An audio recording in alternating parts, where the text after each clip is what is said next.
ভাই আপনি কেমন আছেন? আশা করি আল্লাহর অশেষ রহমতে ভালো আছেন। এভাবেই ভালো থাকুন সব সময়। আমিও ভালো আছি আলহামদুলিল্লাহ। ভাই আমি তেঁতুলিয়া থেকে লিখছি। আমার নাম মোহাম্মদ হাসান হাওলাদার। ঘটনাটি আমার সাথে ঘটেছিল, যা আজ আপনাকে শেয়ার করব।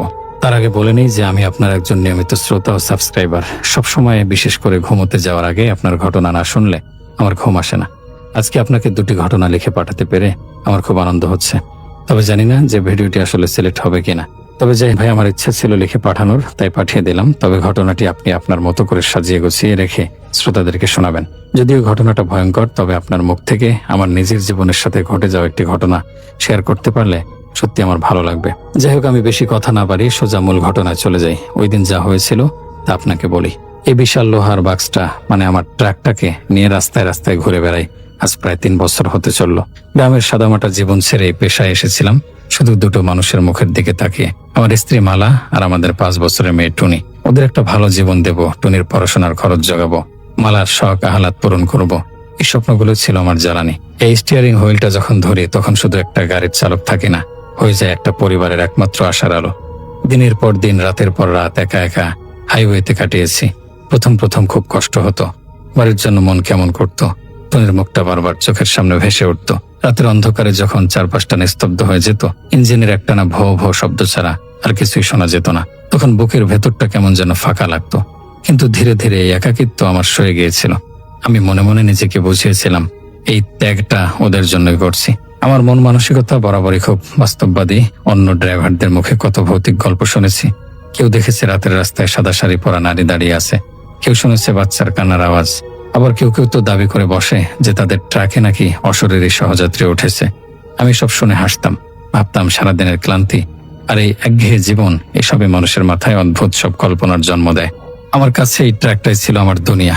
এর প্রতিটি নাট বল্টু, ইঞ্জিনের প্রতিটি শব্দ আমার চেনা। এর ক্যাবিনের ভেতর ডিজেলের গন্ধ, আমার ছেড়ে যাওয়া বেড়ির টুকরো আর পানের পিক ফেলার দাগ, সবকিছু নিয়ে এটা ছিল আমার দ্বিতীয় ঘর। আমি ভাবতাম এই লোহার তৈরি দুর্গে আমার আবার কিসের ভয়। বাইরের দুনিয়া থেকে এটা আমাকে সুরক্ষিত রাখে। বিপদ যদি আসে তবে তা হবে অন্য কোনো বেপরোয়া গাড়ি বা রাস্তার কোনো ডাকাত দল, কোনো অদৃশ্য শক্তি নয়। আমি জানতাম আমার সবচেয়ে বড় ভয় হলো সময় মতো মাল পৌঁছে দিতে না পারা, অথবা কোনো অ্যাক্সিডেন্টে পরিবারের স্বপ্নগুলোকে চুরমার করে দেয়া। এর বাইরে অন্য কোনো ভয়কে আমি কোনোদিন পাত্তা দেইনি। কিন্তু আমি জানতাম না আমার এই দৃঢ় বিশ্বাস আর বাস্তববাদী চিন্তা ভাবনার দেয়ালে খুব শীঘ্রই এমন এক ধাক্কা লাগতে চলেছে যা আমার পুরো অস্তিত্বকে নাড়িয়ে দেবে। আমি ভাবতেও পারিনি যে এই চেনা হাইওয়ে, এই বিশ্বস্ত ট্র্যাকটা একদিন আমার জন্য সবচেয়ে বড় আতঙ্কের কারণ হয়ে দাঁড়াবে। সেদিন ছিল আর 5টা সাধারণ দিনের মতোই। চট্টগ্রামের এক বড় ব্যবসায়ীর বাড়ির কিছু পুরনো আসবাবপত্র আর ঘরোয়া জিনিসপত্র নিয়ে আমাকে যেতে হবে খুলনার দিকে। কাজটা বেশ ভালো ছিল, ভাড়াও পেয়েছিলাম মনের মতো। মালের মালিক ভদ্রলোক বেশ অমায়িক। মাল তোলার সময় বারবার বলেছিলেন, রতন ভাই সাবধানে নিয়ে যাবেন, এগুলো শুধু জিনিসপত্র নয়, আমাদের অনেক স্মৃতি জড়িয়ে আছে এর সাথে। আমি তাকে ভরসা দিয়েছিলাম, আপনি একদম চিন্তা করবেন না, আপনার জিনিস আমার কাছে আমানত। দুপুর নাগাদ মাল তোলা শেষ হলো। আমি টুনি আর মালার সাথে ফোনে কথা বলে নিলাম। টুনির আবদার ছিল ফেরার সময় ওর জন্য একটা বড় দেখে লাল রঙের গাড়ি নিয়ে আসতে হবে। ওর কথা শুনে আমার সব ক্লান্তি দূর হয়ে গেল। মনটা বেশ ফুরফুরে ছিল। ঠিক করলাম সারা রাত একটানা চালিয়ে ভোরের আলো ফোটার আগেই গন্তব্যে পৌঁছে যাব। যাত্রা শুরু হলো। দুপুরের ঝকঝকে রোদ, রাস্তার ধারে সবুজ গাছপালা আর গাড়ির স্পিকারে বাজতে থাকা পুরোনো দিনের গান, সবকিছু মিলিয়ে পরিবেশটা বেশ মনোরম ছিল। বিকেল গড়িয়ে সন্ধ্যা নামলো। আমি একটা ধাবায় থেমে রাতের খাওয়াটা সেরে নিলাম। ধাবার মালিক আমার পরিচিত। চা খেতে খেতে সে জিজ্ঞেস করলো, রতন ভাই আজ রাতে রাস্তায় যাবেন একা একা? আমি হেসে বললাম, আরে চাচা, আমার তো এটাই কাজ, ভয় পেলে চলবে নাকি? সে একটা দীর্ঘশ্বাস ফেলে বলল, সাবধানে যেও বাবা, রাস্তাটা ভালো না, বিশেষ করে সামনের ওই জঙ্গল ঘেরা এলাকাটা। আমি তার কথায় বিশেষ গুরুত্ব না দিয়ে আবার আমার বাহনে চেপে বসলাম। রাত বাড়ার সাথে সাথে চারপাশটা দ্রুত বদলাতে শুরু করলো। ঝলমলে শহর আর লোকালয় পেছনে পড়ে রইল। এখন আমার সামনে শুধুই নিকশ কালো অন্ধকার আর পিচ ঢালা রাস্তার উপর হেডলাইটের দুটো আলোর রেখা। আকাশটাও মেঘলা করে এলো। টিপ টিপ করে বৃষ্টি শুরু হলো, যা কিছুক্ষণের মধ্যেই ঝুম বৃষ্টিতে পরিণত হলো। ওয়াইপারগুলো অবিরাম কাছের উপর থেকে জল সরাচ্ছে, কিন্তু বাইরের অন্ধকার যেন আরো ঘন হয়ে উঠছে। রেডিওর ফ্রিকোয়েন্সিও ঠিক মতো কাজ করছিল না, শুধু একটা ঘর ঘর শব্দ ভেসে আসছিল। গাড়ির আনাগোনাও প্রায় নেই বললেই চলে। মনে হচ্ছিল এই বিশাল পৃথিবীতে এই মুহূর্তে শুধু আমি আর আমার ট্রাকটাই জেগে আছি। ইঞ্জিনের শব্দ ছাড়া আর কোনো শব্দ নেই। সেই চিরচেনা একাকিত্বটা আবার আমাকে গ্রাস করতে শুরু করলো। তবে এবার যেন তার সাথে মিশেছিল একটা অজানা অস্বস্তি। চারপাশের এই অস্বাভাবিক নিস্তব্ধতা আর অন্ধকারের পর্দা ভেদ করে আমার মনে হচ্ছিল কিছু একটা ঠিক নেই। এই অনুভূতিটা আমার কাছে একেবারে নতুন ছিল। রাত তখন প্রায় 2টো। আমি সেই জঙ্গল ঘেরা এলাকাটা দিয়ে যাচ্ছিলাম। বৃষ্টির দাপট কিছুটা কমেছে, কিন্তু চারদিকে একটা ঘন কুয়াশার চাদর বিছিয়ে আছে। হেডলাইটের আলো সেই কুয়াশা ভেদ করে খুব বেশি দূর যেতে পারছে না। চারপাশটা কেমন যেন ভুতুড়ে রকমের শান্ত। হঠাৎ করে আমার খেয়াল হলো ক্যাবিনের ভেতরটা কেমন যেন অস্বাভাবিক ঠান্ডা লাগছে। বাইরে বৃষ্টি হয়েছে ঠিকই, কিন্তু এই ঠান্ডাটা তেমন নয়। এই যেন হাড়ের ভেতর পর্যন্ত কাঁপিয়ে দেয় একটা হিমশীতল স্রোত। আমি গাড়ির হিটারটা চালিয়ে দিলাম, কিন্তু কোনো লাভ হলো না। ঠান্ডাটা কমার বদলে যেন আরো বাড়তে লাগলো। এরপরে আমি গন্ধটা পেলাম, ডিজেলের তীব্র গন্ধ ছাপে একটা অদ্ভুত ভ্যাপসা পচা জলের গন্ধ আমার নাকে এসে লাগলো। মনে হচ্ছিল যেন কোনো পুরনো শ্যাওলা ধরা পুকুরের পাশ দিয়ে যাচ্ছি, কিন্তু এই জঙ্গলের মধ্যে তেমন কিছু থাকার কথা নয়। আমি কাজটা সামান্য নামিয়ে বাইরের তাজা বাতাস নেওয়ার চেষ্টা করলাম, কিন্তু অবাক হয়ে দেখলাম গন্ধটা বাইরে থেকে নয়, আসছে ক্যাবিনের ভেতর থেকেই। আমার বুকের ভেতরটা প্রথমবার ছ্যাদ করে উঠল। আমি নিজেকে বোঝালাম হয়তো কোনো মরা জীবজন্তু কাছাকাছি কোথাও পড়ে আছে, তারই গন্ধ হবে, কিন্তু মন মানছিল না। আমি গানটা আরো জোরে চালিয়ে দিলাম, নিজের মনোযোগ অন্যদিকে ঘোরানোর জন্য। ঠিক তখনই একটা ঘটনা ঘটলো। আমার ড্যাশবোর্ডে রাখা হনুমানজির ছোট্ট মূর্তিটা, যেটা আমি আঠা দিয়ে শক্ত করে লাগিয়ে রেখেছিলাম, সেটা ঢং করে একটা শব্দ করে আমার কোলের উপর এসে পড়লো। আমার সিট দ্বারা দিয়ে একটা ঠান্ডা স্রোত বয়ে গেল। গাড়িটা রাস্তার এক পাশে দাঁড় করিয়ে নিলাম। কাপা কাপা হাতে মূর্তিটা তুলে আবার আগের জায়গায় রাখতে গিয়ে দেখলাম সেখানের আঠাটা একদম ভেজা, যেন কেউ জল দিয়ে ওটাকে তুলে ফেলেছে। আমার শরীরটা কেমন যেন অবশ হয়ে আসছিল। আমি ডান দিকের লুকিং গ্লাসে চোখ রাখলাম। কুয়াশার মধ্যে দিয়ে আবছা ভাবে পেছনের রাস্তাটা দেখা যাচ্ছে। হঠাৎ আমার মনে হলো আমার ঠিক পেছনের সিটে, যেখানে আমি আমার ব্যাগ আর জলের বোতল রাখি, সেখানে যেন একটা ছায়ামূর্তি বসে আছে। আমি চমকে উঠে ঘাড় ঘুরিয়ে পেছনে তাকালাম, কিন্তু না, সেখানে কিছুই নেই। আমার ব্যাগটা ঠিক আগের মতোই রাখা আছে। আমি ভাবলাম হয়তো আমার চোখের ভুল, সারা রাত গাড়ি চালানোর ফলে হয়তো হ্যালোসিনেশন হচ্ছে। আমি চোখ মুখে জলের ঝাপটা দিলাম, নিজেকে শক্ত করে বললাম, রতন, ভয় পাবে না, কিচ্ছু না ওসব। কিন্তু আমি যখন আবার সামনের দিকে তাকালাম, উইন্ডশিল্ডের কাছের বাইরে হেডলাইটের আলোয় একটা আবছা প্রতিবিম্ব দেখলাম। আমার পাশে কো ড্রাইভারের সিটে কেউ একজন বসে আছে। আমি সরাসরি পাশে তাকাতে সাহস পেলাম না। আমার গলা শুকিয়ে কাঠ হয়ে গেছে, হার্টবিট এত জোরে চলছে যে মনে হচ্ছে কানের পর্দা ফেটে যাবে। আমি বুঝতে পারছিলাম আমি এই ট্রাকে আর একা নই। আমার সারা শরীর যেন বরফের মতো জমে গিয়েছিল। আমি স্টিয়ারিং হুইলটা এত জোরে আঁকড়ে ধরেছিলাম যে আঙুলের কাঠগুলো সাদা হয়ে গেছে। আমার সাহস হচ্ছিল না পাশে তাকানোর। আমি শুধু সামনের দিকে তাকিয়ে রইলাম, কিন্তু আমার সমস্ত মনোযোগ পড়ে আছে পাশের খালি সিটটার দিকে। সেই পচা ভ্যাপসা গন্ধটা এখন আরো তীব্র হয়েছে। ঠান্ডাটা অসহনীয় পর্যায়ে চলে গেছে। আমার দাঁতে দাঁত লেগে ঠক ঠক করে কাঁপছিল। আমি মনে মনে সব দোয়া দরুদ, সব মন্ত্র যা জানতাম সব পড়তে শুরু করলাম, কিন্তু আমার মুখ দিয়ে কোনো স্বর বেরোচ্ছিল না। মনে হচ্ছিল আমার গলাটা কেউ যেন পিছন থেকে চেপে ধরেছে। হঠাৎ করে গাড়ির রেডিওটা বিকট শব্দ করে চালু হয়ে গেল। কোনো স্টেশন চলছিল না, শুধু একটা তীক্ষ্ণ কান ফাটানো স্ট্যাটিক নয়েজ। আমি পাগলের মতো রেডিওটা বন্ধ করার চেষ্টা করলাম, কিন্তু কোনো সুইচ কাজ করছে না। গাড়ির হেডলাইটগুলো দপ করে জ্বলতে নিভতে শুরু করলো। এই আলো আধারের খেলায় আমি স্পষ্ট বুঝতে পারছিলাম আমার পাশের ছায়ামূর্তিটা আরো ঘন হচ্ছে। একটা হিমশীতল অনুভূতি আমার ডান কাঁধে এসে ঠেকলো, যেন কেউ বরফের মতো ঠান্ডা ভেজা একটা হাত আমার কাঁধে রেখেছে। সেই স্পর্শে আমার পুরো শরীর জুড়ে যেন বিদ্যুৎ খেলে গেল। আমি আর নিজেকে ধরে রাখতে পারলাম না। প্রচন্ড ভয় আর আতঙ্কে চিৎকার করার জন্য মুখ খুললাম, কিন্তু একটা গঙ্গানির মতো শব্দ ছাড়া আর কিছুই বের হলো না। আমি বাধ্য হলাম পাশে তাকাতে। যা দেখলাম সেই দৃশ্য আমার জীবনের শেষ দিন পর্যন্ত আমি ভুলতে পারবো না। আমার পাশে বসে আছে একটা অবয়ব। সেটা মানুষ নাকি অন্য কিছু আমি জানি না। শীর্ণ একটা দেহ, পরনে ছেঁড়া নোংরা কাপড়, যা থেকে অনবরত জল ঝরছে। তার জট পড়া চুল মুখের উপর এসে পড়ছে।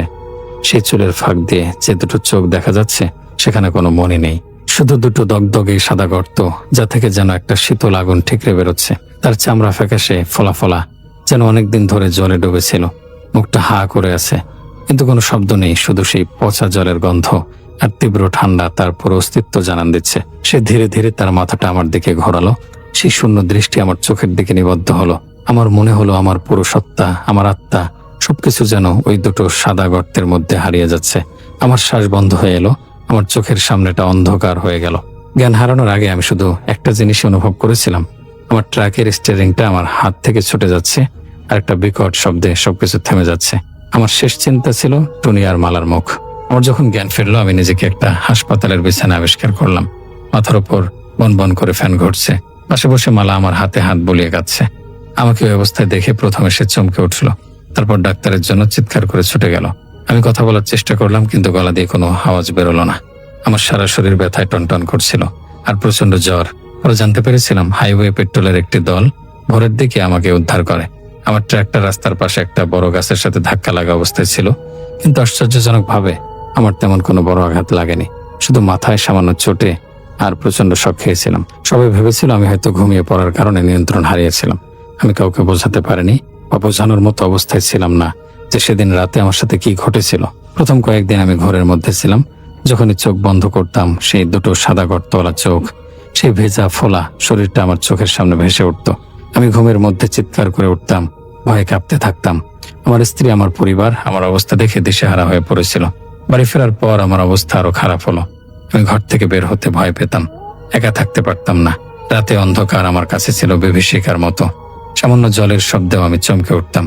যে ট্রাকটাকে আমি আমার দ্বিতীয় ঘর ভাবতাম, সেটার দিকে তাকাতেও আমার ভয় করত। ওটাকে বিক্রি করে দেয়া হলো। আমি পুরোপুরি কাজ ছেড়ে দিয়েছিলাম। সবাই আমাকে মানসিক ডাক্তারের কাছে নিয়ে যাওয়ার কথা বলতো। তারা ভাবতো আমি হয়তো মানসিক ভারসাম্য হারিয়েছি, কিন্তু আমি জানতাম আমি যা দেখেছি তা কোনো কল্পনা ছিল না। ওটা ছিল বাস্তব, আমার জীবনের সবচেয়ে ভয়ঙ্কর বাস্তব। ধীরে ধীরে অনেক মাস পর মালা আর টনির ভালোবাসা আর যত্নে আমি একটু একটু করে সুস্থ হতে শুরু করলাম। আমি বুঝতে পারলাম আমাকে ওদের জন্য বাঁচতে হবে। আমি ভয়কে জয় করতে পারবো না, কিন্তু ভয়কে সাথে নিয়েই আমাকে বাঁচতে শিখতে হবে। আমি গ্রামের একটা দোকানে ছোটখাটো একটা কাজ নিলাম। এখন আমার জীবন আর আগের মতো নেই।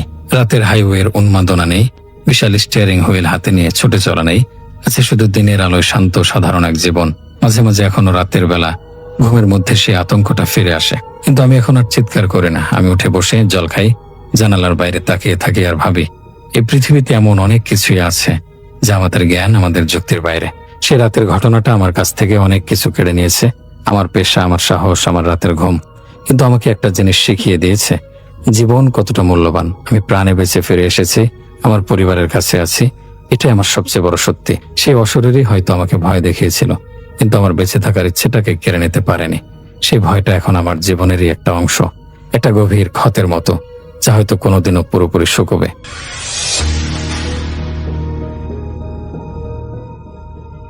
প্রথম যে ঘটনাটি আপনাদের সাথে শেয়ার করতে যাচ্ছি, এই ঘটনাটি আমরা যার কাছ থেকে পেয়েছি, ওনার কাছ থেকে আরো বেশ কিছু ঘটনা আমরা পেয়েছিলাম, সেগুলো আমরা প্রচারও করেছি। ওনার নাম রবিউল বিন আব্দুর রব। ওনার বাড়ি গাজীপুর জেলার কাপাসিয়া উপজেলার বারিসাবো ইউনিয়নের কুশতি গ্রামে। এই তো অল্প কিছুদিন আগেই ওনার এক সহকর্মী, যার নাম হচ্ছে মোহাম্মদ ফয়সাল মুন্সি, যার বাড়ি কুমিল্লা জেলার তিতাস উপজেলার করিকান্দি ইউনিয়নে। তো ওনার ঘটনা কিন্তু এই রবিউল ভাই আমাদেরকে পাঠিয়েছিলেন। সেখানে ওনার চাচার সাথে ঘটে যাওয়া তিনটি ঘটনা, ছোট ছোট তিনটি ঘটনা একত্রে আমরা শেয়ার করেছিলাম। তো আজকেও কিন্তু ওনার পঞ্চম চাচার সাথে ঘটে যাওয়া ঘটনা শেয়ার করতে যাচ্ছি। তো ওনার বাবা চাচারা 6 ভাই, অর্থাৎ এই যে ফয়সাল মুন্সি ভাইয়ের বাবা চাচারা 6 ভাই, এর মধ্যে একজন প্রাইমারি স্কুলের শিক্ষক। ও ওনার একটি ঘটনা আগে আমরা শেয়ার করেছি। তো আজকে যে চাচার ঘটনা বলবো, উনি বাড়িতে কৃষিকাজ করেন। কৃষিকাজ করে যা আয় হয় তা দিয়ে ওনার পরিবার চলে। ঘটনাটি ওনার সাথে ঘটেছে 2004 কি 5 সালের দিকে।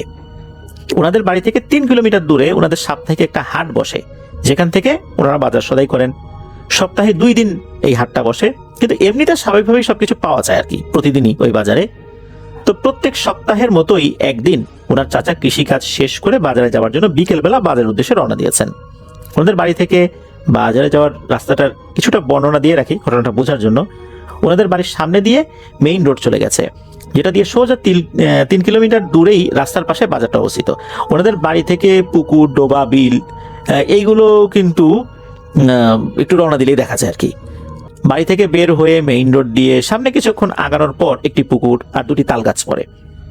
সেখান থেকে আরো সামনে গেলে রাস্তার এক পাশে একটি বড় জঙ্গল পড়ে এবং রাস্তার অন্য পাশে একটি কবরস্থান।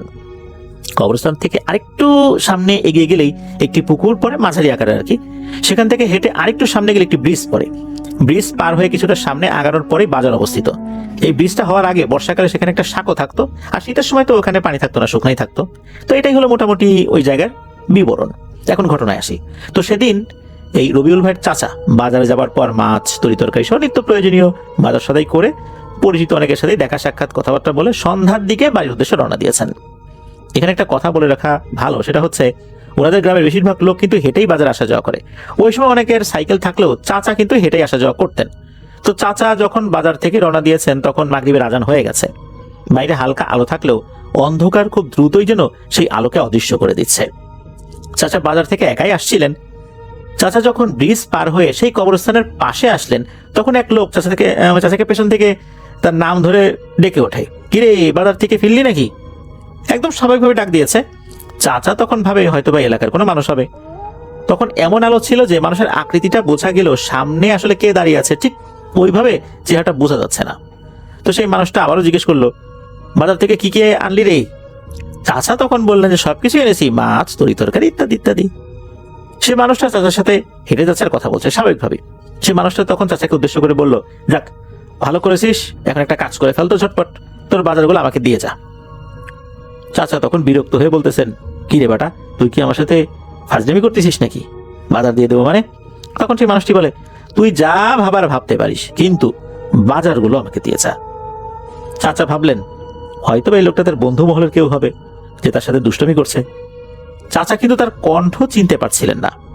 তখন চাচা ওই ব্যক্তিকে উদ্দেশ্য করে আবার মজা করে বলেন, ঠিক আছে, তুই যদি পারিস তাহলে আমার হাত থেকে বাজারের ব্যাগটা নিয়ে দেখা। তখন সেই মানুষটা বলে উঠলো, আরে এটা আমার জন্য কোনো ব্যাপার হলো নাকি? তুই অনুমতি দিলি তো? বলে, হ্যাঁ দিলাম। যেই না বলছে হ্যাঁ দিলাম, এর পরপরই ওই লোকটা একটা ছো মেরে চাচার হাত থেকে বাজারের ব্যাগটা নিয়ে নিল। এরপর দৌড় শুরু করলো। চাচাও তো পেছন দিক থেকে দৌড় শুরু করলেন আর বলতে লাগলেন, এই কিরে, বাজারের ব্যাগ নিয়ে কোথায় যাস? লোকটি তখন আর কোনো কথা না বলে একটু দৌড়ে একটা কাজ করে বসে, সেটা হচ্ছে একটা গাছে মনে হচ্ছে সে হেঁটে উঠে গেল। গাছটি কিন্তু খুব বেশি বড় না, মাঝারি আকৃতির। সে উঠে একটা ডালের উপর বসলো। এদিকে সে যে হেঁটে উঠে গেছে এই বিষয়টা কিন্তু চাচা দেখলেও তার মাথায় ওইভাবে আসেনি। অন্ধকারের ভিতর তো উনি ভালো করে বুঝতে পারেননি ওই সময়ের মতো আর কি। সে একটা ডালের আগায় বসে বলতেছে, কিরে দেখলি, তোর থেকে ব্যাগ নিয়ে এলাম, তুই কিন্তু আর কিছুই করতে পারবি না, তুই এখন আর কিছুই পাবি না, যা বাড়ি চলে যা। চাচা তো ভেবেছিলেন যে এই লোকটা মনে হয় তার সাথে দুষ্টামি করছে, কিন্তু এখন যখন দেখলেন এই ব্যাগ নিয়ে গাছের আগায় চলে গেছে, চাচার মেজাজটা গরম হয়ে গেল। সারাদিন কাজ করে বাজারে গিয়ে বাজার করার পর এরকম দুষ্টমি কি সহ্য করা যায়? এটা কি ফাজলামির কোনো জিনিস? চাচা কিন্তু তখনও ভাবছিলেন এটা ওনার পরিচিত বন্ধুই হবে হয়তো। তো যাই হোক, চাচা তখন কি করেছেন, গাছে ওঠা শুরু করেছেন। চাচাও কিন্তু প্রচন্ড সাহসী একজন মানুষ। যেহেতু গাছটা বেশি বড় ছিল না, তাই ওনার কোনো সমস্যা হয়নি। গাছে ওঠার পর চাচা বলতে লাগলেন, ভালোই ভালোই ব্যাগটা দিয়ে দে, নয়তো তোর সাথে কিন্তু আমি এখন খুব খারাপ আচরণ শুরু করব। তখন ওই মানুষটা বলতে লাগলো, তুই যা করার কর, আমি আজকে তোকে বাজারের ব্যাগ দিচ্ছি না। চাচা যখন তার কাছ থেকে ব্যাগটা নেওয়ার জন্য চেষ্টা করতেছিলেন, কিন্তু কোনো মতেই সেই ব্যাগটা দিচ্ছিল না, এমন মুহূর্তে কথায় কথায় তার সাথে হাতাহাতি বেঁধে যায় ওই গাছের উপরেই। তো চাচা দেখলেন তার সাথে গাছের উপরে একটা জোর করা যাচ্ছে না।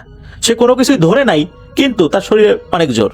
গাছে কিন্তু কেউ যদি বসে থাকে, শরীরের শক্তিটা বেশি করে কাজে লাগানোর জন্য একটা ডাল অন্তত ধরে রাখতে হয়। কিন্তু চাচা তো এক হাত দিয়ে একটা ডাল ধরে রেখে তার সাথে ওই বাজারের ব্যাগটা নেওয়ার জন্য টানা হেঁচড়া করছেন। তখন চাচা একটা বুদ্ধি করেন, সে খপ করে ওই লোকটার পা ধরে ফেলেন। এরপর পা ধরে টানতে টানতে গাছ থেকে নিচে নিয়ে আসার চেষ্টা করছেন। নিচে নিয়েও উনি আসেন। গাছ থেকে নামার পর ওই মানুষটা চাচাকে উদ্দেশ্য করে গালিগালাজ শুরু করে। চাচার মেজাজটা তখন প্রচন্ড রকমের গরম হয়ে যায়, শুরু হয় দুজনের মধ্যে মারামারি। চাচা বলতে থাকেন, কষ্ট করে বাজার করে আনলাম আর তুই আমার কাছ থেকে আমার বাজার ছিনতাই করবি? আমি ভেবেছিলাম তুই আমার কোনো বন্ধু হবি, এখন তো দেখতেছি তুই একটা ছিনতাইকারী। সেই মানুষটা বলতেছে, তুই আমাকে যাই বলিস না কেন, আজকে তোর ব্যাগ আমি তোকে ফেরত দেব না, আমার প্রচন্ড ক্ষুধা, আমি এগুলো সব খেয়ে ফেলবো। তখন চাচা যে এইটা অন্য কোনো কিছু, এটাও কিন্তু বুঝতে পারে নাই। চাচা কিন্তু স্বাভাবিকভাবে নিয়ে যাচ্ছেন সবকিছু। এই লোকটা ছিনতাইকারী এরকমই মনে করতেছেন।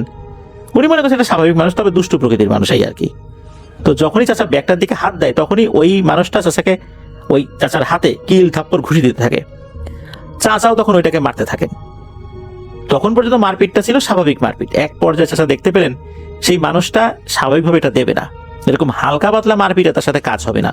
তখন পাশ থেকে একটা মোটা শুকনো গাছের ডাল এনে খুব রাগান্বিত হয়ে ওই শুকনো ডালটা দুই হাত দিয়ে শক্ত করে ধরে খুব জোরে তার উপর একটা আঘাত বসিয়ে দেয়। আশ্চর্যের বিষয় হচ্ছে সেই আঘাতটা তার শরীরে লাগেনি, মনে হচ্ছে কোনো একটা হাওয়ার উপরে গিয়ে পড়েছে। আর সেই আঘাতটাই ঘুরে গিয়ে চাচার পায়ে লেগেছে। সেই আঘাতে চাচা প্রচন্ড পরিমাণে ব্যথা পান। মনে হচ্ছিল চাচা যত জোরে শুকনো ডালটা ঘুরিয়েছেন তার থেকেও বেশি জোরে চাচার পায়ে এসে ওই ডালটা পড়েছে। চাচা তো অবাক হয়ে যান, ব্যাপার কি, আঘাত করলাম তাকে, কিন্তু হাওয়ায় মিলিয়ে গেল ওই আঘাত, ঘুরে এসে লাগলো আমারই পায়ে।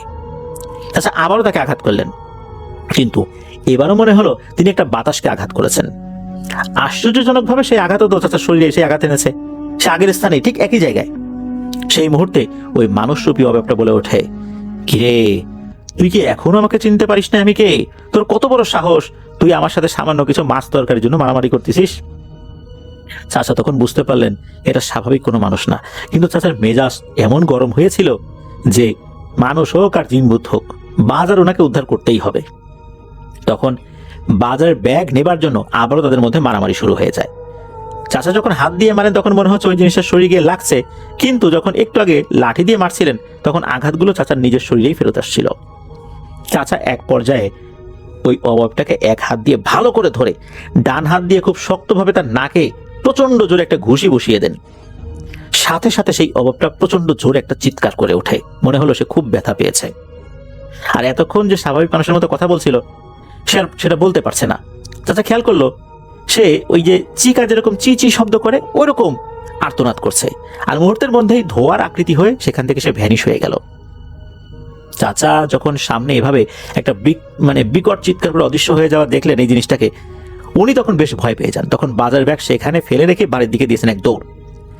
চাচা যখন দৌড় দিয়েছেন তখন উনি বুঝতে পারলেন যে একটু আগে যে আঘাত চাচার পায়ে এসে 2 বার লেগেছিল সেটা মোটামুটি ভালোভাবেই লেগেছে। চাচা কিন্তু খুঁড়িয়ে খুঁড়িয়ে দৌড়াচ্ছেন, স্বাভাবিকভাবে দৌড়াতে পারছেন না, তবুও তিনি ওভাবেই দৌড়াতে দৌড়াতে বাড়িতে চলে আসেন। বাড়িতে আসার পর সবাই যখন চাচার এই অবস্থা দেখেন, জানতে চান কি হয়েছে, তখন চাচা সবকিছু খুলে বলেন। এরপর উনি ওনার এক পরিবারের সদস্যকে নিয়ে জঙ্গলের পাশ থেকে বাজারের ব্যাগটি আনতে যান এবং গিয়ে দেখেন গাছের নিচেই সেখানেই ব্যাগটি পড়ে আছে। চাচা সাথে করে বাজারের ব্যাগ নিয়ে বাড়িতে আসেন। সেদিন রাতে চাচার সাথে আর কিছু হয় না। পরের দিন চাচার শরীরে প্রচন্ড রকমের জ্বর আসে, সাথে পায়ের প্রচন্ড ব্যথা, আর পাটা ফুলে প্রচন্ড আকার ধারণ করে। চাচা দেখতে পান পায়ের যে অংশে গিয়ে বাড়ি লেগেছে সেখানকার রক ফুলে একদম কালো হয়ে গেছে।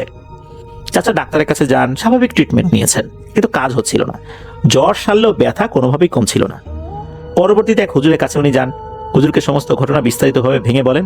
এরপর হুজুর ওনার কিছু সোর্সের মাধ্যমে আসলে কি হয়েছিল সেটা জানার চেষ্টা করেন। এরপর হুজুর বলেন যে যেই জিনিসটা ওনার মুখোমুখি হয়েছিল এটা ভয়ঙ্কর প্রকৃতির একটা জিন, কিন্তু সে ভয় না দেখিয়ে চেয়েছিল স্বাভাবিকভাবে চাচার কাছ থেকে মাছগুলো ছিনিয়ে নিতে। কিন্তু চাচা যেন বুঝতেই না পারে এমন একটা কাজ করলেও চাচা একটা পর্যায়ে সে বুঝতে পেরেছিলেন, তারপরও কিন্তু ওইটার উপর উনি চড়াও হয়েছিলেন আর কি। আর ওই জিনিসটা কিন্তু চেয়েছিল যে শুধু মাছ না নিয়ে যদি বাজারের ব্যাগটা নিয়ে নেওয়া হয়, চাচা হয়তো ভয় পাবেন না, অন্যরকম কিছু মনে করবেন। শুধু মাছ চাইলে তো ভয় পেতে পারেন, এই জন্য কিন্তু পুরোটাই নিয়ে নেওয়ার চেষ্টা করেছিল। উদ্দেশ্য ছিল চাচা যেন ভয় না পান, কিন্তু চাচা কোনোভাবেই ব্যাগটা তাকে দিচ্ছিল না। এরপর চাচার সাথে সেও যেরকম বাজে ব্যবহার করেছে চাচাও শেষ পর্যন্ত করেছে, একে অন্যকে আঘাত করেছে। চাচা আঘাত করেছেন, ঘুষি মেরেছেন। একটা পর্যায়ে চাচাও মারাত্মকভাবে আহত হয়েছেন, আর ওই জিনটাও মারাত্মকভাবে আহত হয়েছে। তবে ওই সময়ে চাচাকে সে কোনো ধরনের ওই রকম ক্ষতি না করলেও চাচার উপর এমন একটা প্রভাব ফেলে রেখে গেছে যেটা আর কখনোই ভালো হবে না। হুজুর ওনার মতো করে ঝাড়ফুঁক করে দেন, কিন্তু এতে কোনো কাজ হচ্ছিল না। মনে হচ্ছিল পায়ের ব্যথা দিন দিন বেড়েই চলছে। পায়ের ব্যথা এমন অসহ্য রকমের হয়ে যাচ্ছিল চাচা রাত্রে ঘুমাতেই পারতেন না। পরবর্তীতে বেশ বড় একটা মেডিকেলে উনি যান চিকিৎসা নেওয়ার জন্য। ডাক্তার পায়ের অবস্থা দেখে বললেন যে পায়ের যেখানে আঘাত লেগেছে সেই জায়গায় ইনফেকশন হয়ে গেছে, দ্রুত এই পাটা কেটে ফেলা লাগতে পারে, এমন একটা সন্দেহ করলেন ডাক্তার। এরপর চাচা ডাক্তারি ট্রিটমেন্টের পাশাপাশি বিভিন্ন হুজুরের কাছ থেকে পানি পড়া, তেল পড়া এগুলো ব্যবহার করতে থাকেন। একটা সময় চাচার পা কিছুটা ভালো হলেও তখন চাচা আবার নতুন একটা সমস্যা অনুভব করেন, যেটা হচ্ছে মনে হচ্ছে পায়ের রগটা দিন দিন খাটো হয়ে যাচ্ছে। চাচা আবার পরীক্ষা নিরীক্ষা করান। এরপর জানতে পারেন আসলেই চাচার পায়ের সেই রগটা চিকন তো হয়েছেই, আবার খাটোও হয়ে গেছে। ডাক্তার বলে দেন চাচার কোনোদিনও স্বাভাবিকভাবে হাঁটতে পারবেন না। সেই রগ চিকন হয়ে যাবার কারণে উনি স্বাভাবিকভাবে ওনার একটা পা মাটিতে রাখতে পারেন না, চিকন হয়ে গেছে, আবার ছোট হয়ে গেছে, পাটা অন্য পা থেকে একটু উঁচু হয়ে গিয়েছে, যার কারণে অন্য পা মাটিতে স্বাভাবিকভাবে পড়লেও যেই পায়ে সমস্যা হয়েছে এই পাটা স্বাভাবিকভাবে উনি অন্য পায়ের মতো মাটির উপর রাখতে পারেন না, একটু উঁচু করে রাখতে হয়। পায়ের পাতার পুরো অংশ বা পায়ের যে তালু এটার পুরো অংশ কিন্তু মাটিতে লাগে না, একটু উঁচু হয়ে থাকে, যার কারণে উনি স্বাভাবিকভাবে হাঁটতে পারেন না। চাচা বহু চেষ্টা করেছেন এই সমস্যা থেকে নিষ্কৃতি পাওয়ার জন্য, অনেক টাকা খরচ করেছেন, কিন্তু এটার ভালো হয়নি। চাচার পায়ের গোড়া উপরের দিকে উঠিয়ে পা টেনে টেনে হাঁটতে হয়। ব্যথাটা এখনো পুরোপুরি ভালো হয়নি, এত বছরও এমনভাবেই কেটে যাচ্ছে দিন। তো চাচা কিন্তু এখনো বলেন যে ইস, ওই দিন যদি এটাকে আঘাত না করে এই বাজারঘাট দিয়ে চলে আসতাম, তাহলে তো এই হয়রানিটা আর এই ভোগান্তিটা হতো না। এখন উনি আফসোস করেন। তবে ওনার যে প্রাণঘাতী কোনো অসুখ সৃষ্টি করেনি যার ফলে অল্প কিছুদিনের মধ্যে উনি মারা যাবেন, এমনটা হয়নি। জিনটা অনেক ভয়ঙ্কর হলেও এই কাজটি সে করেনি। এই দিক থেকে জিনটা একরকম ভালোই করেছে বলতে হবে। আরো ভয়ঙ্কর কিছু সে করতে পারতো চাইলে, কিন্তু করেনি। এখন আসি দ্বিতীয় ঘটনায়, যেটা এই রবিউল ভাইয়ের এক প্রতিবেশী চাচার সাথে ঘটেছে। প্রথম ঘটনায় যে রাস্তার বিবরণ দিয়েছি সেখানে একটি ব্রিজের কথা আমরা বলেছিলাম। ঘটনাটা 2008 কি 9 সালের। তো তখন ব্রিজের কাজ মাত্র শুরু হয়েছে। তো ওনাদের গ্রামে যখন ব্রিজের কাজ শুরু হয়েছে তার পূর্ব মুহূর্তে ব্রিজ করতে যে ধরনের সরঞ্জামাদির প্রয়োজন হয় সবকিছু এনে রাস্তার পাশে রাখা হচ্ছে। আর সেগুলোর জন্য চুরি না হয়ে যায়, যেমন ইট, সিমেন্ট, বালু, রড, এগুলো এখানে তো রাখা হবে, এগুলো তো দেখাশোনা করতে হবে। একজনকে দায়িত্ব দেওয়া হয় যে ওই এলাকারই। মূলত যে চাচার সাথে ঘটনাটি ঘটেছে তিনি এই দায়িত্বে ছিলেন আর কি। তো এক রাতের কথা, ওই চাচার বড় ভাই চাচাকে বলে যান যে আমি আজকে একটা দরকার এক জায়গায় যাচ্ছি, রাতে ফিরবো না, তুই ফজরের সময় বিল দিয়ে একটা নৌকা আসবে পাথর নিয়ে, তো সেই ওইখানে যেতে হবে আর কি, যে জিনিসটা আসবে আর কি ওটাকে বুঝে নিতে হবে। তো মূলত ওই যে চাচার সাথে ঘটেছে তার বড় ভাই, এটার একটা গুরুত্বপূর্ণ পার্ট আর কি। ওই চাচা বলে দেন যে তুই একটু দেখে আসিস এই জিনিসটা, আর বুঝে নিতে হবে কি কি জিনিস আসলো। অনেক সময় দেখা যাচ্ছে ঠিক মতো বুঝিয়ে দেয় না, কিন্তু মালিককে পরে বলে দেয় যে তারা বুঝিয়ে দিয়ে এসেছে। পরে যে জিনিসগুলোর কমতি পড়ে মালিক মনে করেন যে পাহারাদার সে হয়তো অন্য কোনো ব্যক্তিদের সাথে যোগ সাজস করে এখান থেকে মাল চুরি করে অন্য জায়গায় পাঠিয়ে দিয়েছে, সেও এখানকার কিছু ভাগ পেয়েছে। তো এরকম বলার পর উনি বলেন যে ঠিক আছে যাবেন। তো চাচা রাতের খাবার দাবার শেষ করে শুয়ে পড়েছেন, তো হঠাৎ ঘুম ভেঙে যায়। উনি ভাবলেন ফজর আজান হয়ে গেছে। এইভাবে ঘর থেকে দরজা খুলে যখন বাইরে বেরিয়ে গেছেন তখন দেখেন মোটামুটি ফর্সাই দেখা যাচ্ছে। চাচা মনে মনে ভাবলেন আরে দেরি করে ফেললাম নাকি। উনি দ্রুত বাড়ি থেকে বের হয়ে সেই ব্রিজ করার স্থানে রওনা দেন।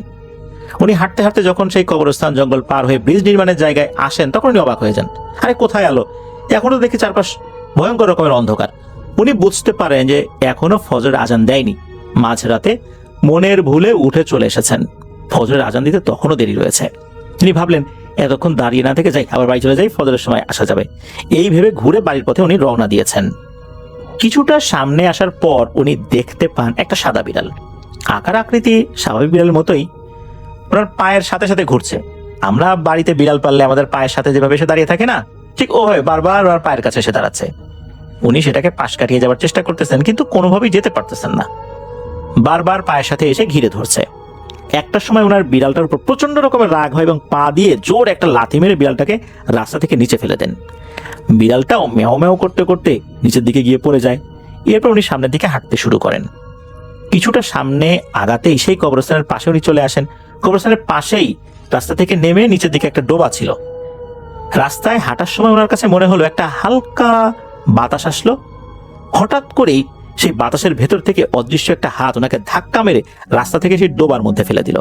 উনি ছিটকে গিয়ে সেই ডোবাতে পড়লেন। ডোবার পানিতে পড়ার পর উনি তো বেশ চমকে ওঠেন, আরে ব্যাপারটা কি, আমাকে কিসে ধাক্কা দিয়ে নিচে ফেলে দিল। ভয়ও পেয়ে যান ওই চাচা। এরপর পানি থেকে যখন উনি উঠতে যাবেন সেই মুহূর্তে ওনার কাছে মনে হলো পানির নিচ থেকে দুইটা হাত ওনার দুই পা চেপে ধরেছে, ওনাকে পানির নিচে কাদামাটির ভেতরে ঢুকিয়ে ফেলার চেষ্টা করতেছে। চাচা তো তখন বেশ ভয় পেয়ে যান, সেখান থেকে ওঠার জন্য প্রাণপণ চেষ্টা করছেন কিন্তু কোনোভাবেই সেখান থেকে উঠতে পারছিলেন না। যতই ওঠার চেষ্টা করতেছেন মনে হচ্ছে ততই নিচের দিকে তাকে টেনে নিয়ে যাচ্ছে। একটা সময় চাচার হাঁটু পর্যন্ত কাদার নিচে ঢুকিয়ে ফেলে। চাচা ডোবার ভেতরে বাঁশের কিছু কাটা কঞ্চি দেখতে পান। একটা কঞ্চি হাতে নিয়ে উনি মাথার উপরে ঘোরাতে থাকেন আর পানিতে আঘাত করতে থাকেন। একটা সময় মনে হলো ওনার পা, যেই পা দুটো কাদা মাটির নিচে অনেকটা ঢুকিয়ে ফেলেছে, নিচ থেকে ছেড়ে দিয়েছে। উনি তখন দৌড়ে ডোবা থেকে উঠতে যাবেন, এমন সময় ওনাকে আবার পানির নিচ থেকে বা কাদার নিচ থেকে টেনে ধরে। উনি প্রাণপণ চেষ্টা করে যাচ্ছেন উপরে ওঠার জন্য কিন্তু কোনোভাবেই আর উপরে উঠতে পারছেন না। আবার যখন এই কঞ্চি দিয়ে পানিতে কয়েকটা আঘাত করেন তখন আবার ছেড়ে দেয়, কিন্তু যখন আঘাত বন্ধ করেন তখনই আবার চেপে ধরে। এভাবে সময় যাচ্ছিল। একটা সময় চাচা অনেক ক্লান্ত হয়ে যান, তখন ভাবছিলেন হয়তো ওনাকে আর ছাড়বে না, মেরেই ফেলে দেবে, উনি আজকের বাড়িতে বেঁচে ফিরতে পারবেন না। দোয়া দরুদ যা জানতেন তখন মনে হচ্ছিল সব ভুলে গেছেন। চাচার পা ধরে কোনো কিছু একটা নিচের দিকে টানে, আবার চাচা বারবার উপরের দিকে ওঠার চেষ্টা করেন। এমন করতে করতে একটা সময় দূর থেকে ফজরের আজানের ধ্বনি ভেসে আসে। তখন চাচার কাছে মনে হলো ওই কাদার নিচ থেকে ওই জিনিসটা, যে জিনিসটা চাচাকে টেনে ধরে রেখেছিল, সেটা ছেড়ে দিয়েছে। এটা ভেবেই চাচা আবারও উপরে ওঠার চেষ্টা করেন, তবে এইবার আল্লাহর রহমতে উনি উপরে উঠতে সক্ষম হন। উপরে উঠেই চাচা দৌড় শুরু করেন। দৌড়ানোর সময় উনি পেছন থেকে কোনো কিছুর শব্দ পাচ্ছিলেন, মনে হচ্ছে ওনার পিছু পিছু কোনো একটা জিনিস একই রকম ভাবে আসছে। তবে উনি ভয়ে পেছন দিকে তাকাননি। প্রাণপণ দৌড়াতে দৌড়াতে উনি বাড়িতে আসেন। ওনার ঘরের বেড়া ছিল বাঁশের তৈরি, অর্থাৎ বাঁশের যে চাটাই বলি, ওই চাটাইয়ের আর কি। উনি এতটা জোরে দৌড়ে আসছিলেন যে ঘরের বেড়া ভেঙে ঘরের ভিতরে আর কি ভেঙে চলে ঢুকে পড়ছেন। বেড়া ভাঙার শব্দে ওনার বাড়ির সবাই তো ঘুম থেকে উঠে যায়। তারা মনে করছেন যে ডাকাত টাকাত আসছে মনে হয়। পরে দেখা গেল যে চাচা, পরিবারের সদস্যরা জিজ্ঞেস করেন যে কি হয়েছে, তখন চাচা সব কথা খুলে বলেন উনি কিভাবে এই মাঝরাতে জিনের ফাঁদে পড়ে গিয়েছিলেন। এগুলো এমন টাইপের, এই খুনি টাইপের ভুলো যে এরা যদি একবার ধরে মেরেই ফেলে। যাই হোক, ওনাকে গোসল করিয়ে ঘরে নিয়ে যাওয়া হয়। এরপর কয়েকদিন একটানা প্রচন্ড পরিমাণ জ্বর ছিল, তবে ফার্মেসি থেকে কিছু ওষুধ এনে খাওয়ানোর পর আল্লাহর রহমতে উনি সুস্থ হয়ে যান। এটা নিয়ে ওনাকে কোনো ঝাড়ফুঁকো করতে হয়নি, কিছু হয়নি। তো এটাই ছিল ঘটনা।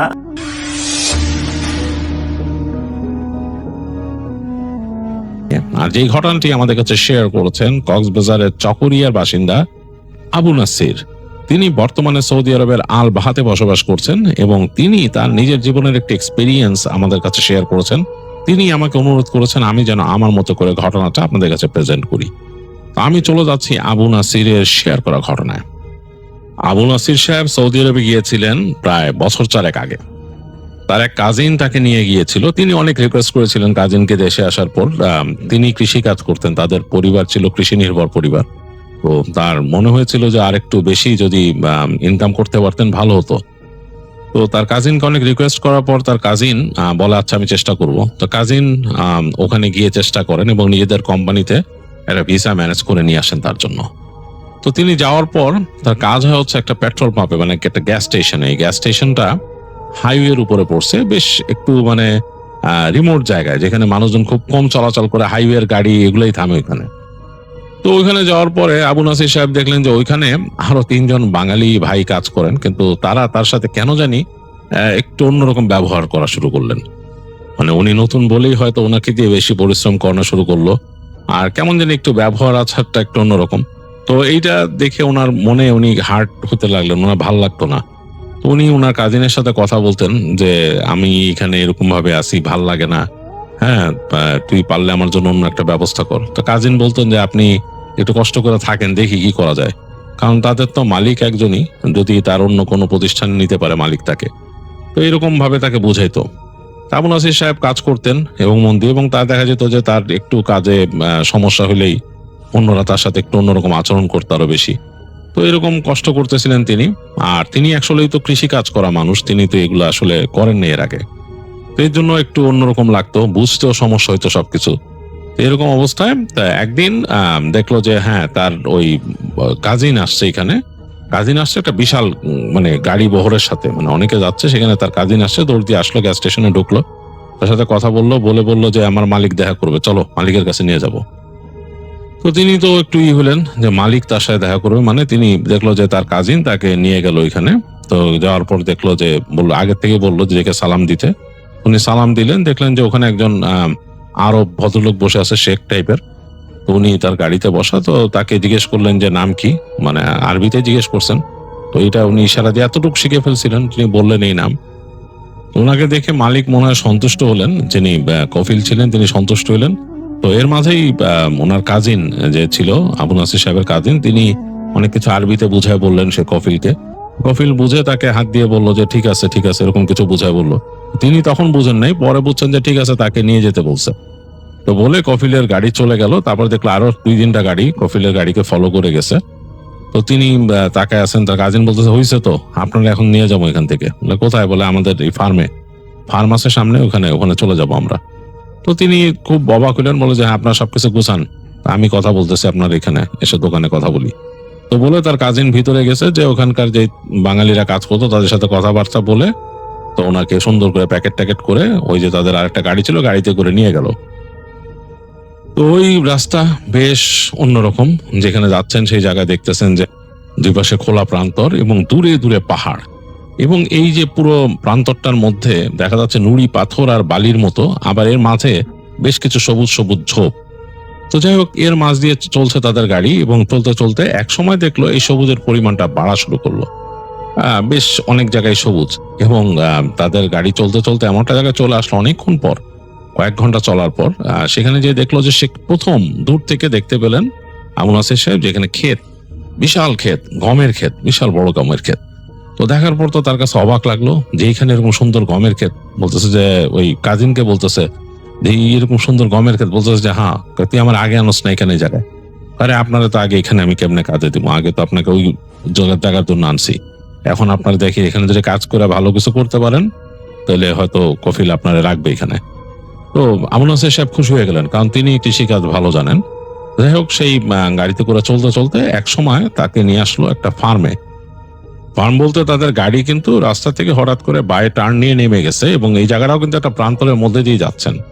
তো যেতে যেতে দেখতেছে ঝোপ এদিক ওদিক, তারপরে হঠাৎ করে শুরু হলো ফার্ম, মানে বোঝা গেল যে এখানে বেড়া শুরু হয়েছে এবং ফেন্স করা। সেই ফেন্সের মধ্যে এক জায়গায় দেখলো অনেকগুলো বকরি এখানে, এবং সে দেখলো দু একজন মানুষ সেই বকরির ওখানে আছে, এবং তারা মুখের মধ্যে কাপড় পেঁচা রাখছে ইসের জন্য, মানে এই ধুলা টুলার জন্য, আর গরম তো এখানে এই জন্য ওরকম কাপড় পেঁচা রাখছিল, তারা আছে বকরির ওইখানে। এবং তারপর সামনে গিয়ে দেখলেন যে বেশ খানিকটা দূরে বেশ বড় ফেন্স দেওয়া, ওইখানে ফেন্সের ভেতরে অসংখ্য উট, এবং বড় বড় উট, বাচ্চা উট এরকম এগুলা ভিতরে চড়তেছে। তো বুঝলে যে এটা একটা উটের খামার।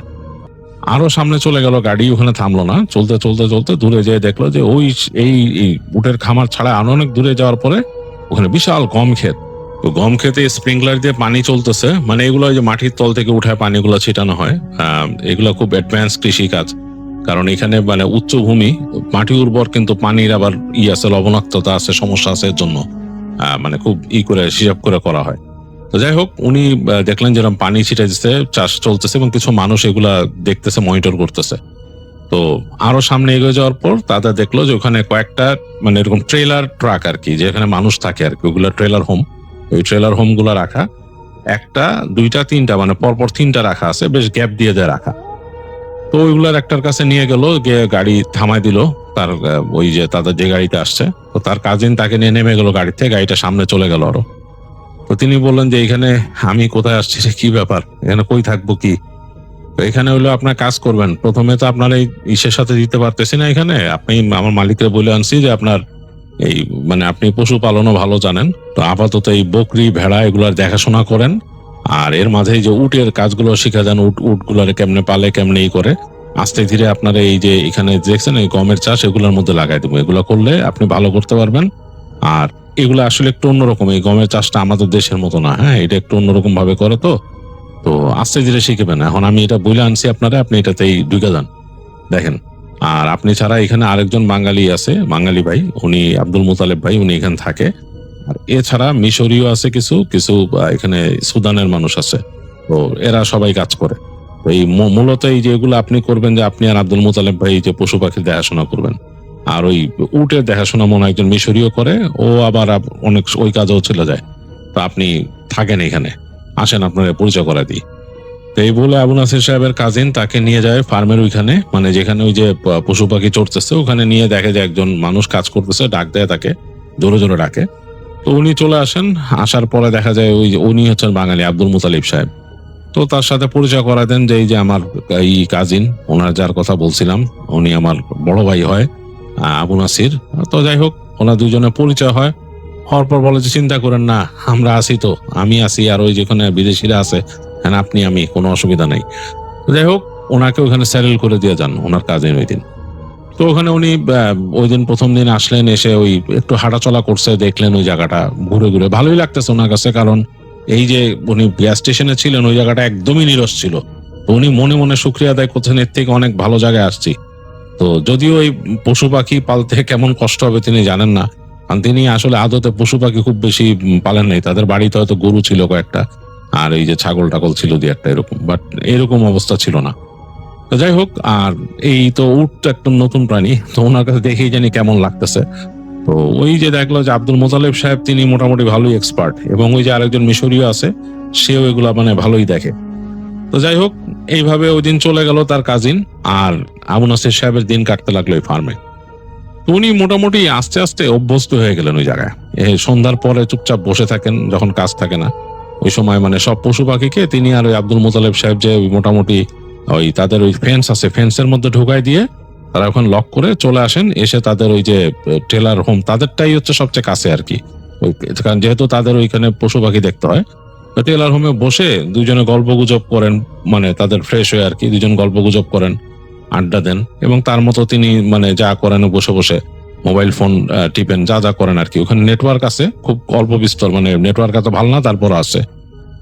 তো যাই হোক, এগুলো করেই তার দিন কেটে যায়, এবং সন্ধ্যার পর ওখানকার পরিবেশ একেবারে অন্যরকম হয়ে যায়। মরুভূমির মধ্যে তো দেখা যাচ্ছে কেমন একটা মানে পোকার ডাক, এই পোকার ডাকটা তিনি মিলাইতে পারেন না, তাদের নিজের বাড়ির যে ওখানে যে পোকামাকড় রাতের বেলা ডাকে সে মিলাইতে পারেন না, ডিফারেন্ট একটা পোকার ডাক। আর ওখানে গমের ক্ষেত যে, এবং ওই জন্যই আসলে এই চাষটা একটু ডিফারেন্ট, ওখানে মানে অনেক কেয়ারফুল থাকতে হয় তাদের এই গম মেনটেন করার জন্য।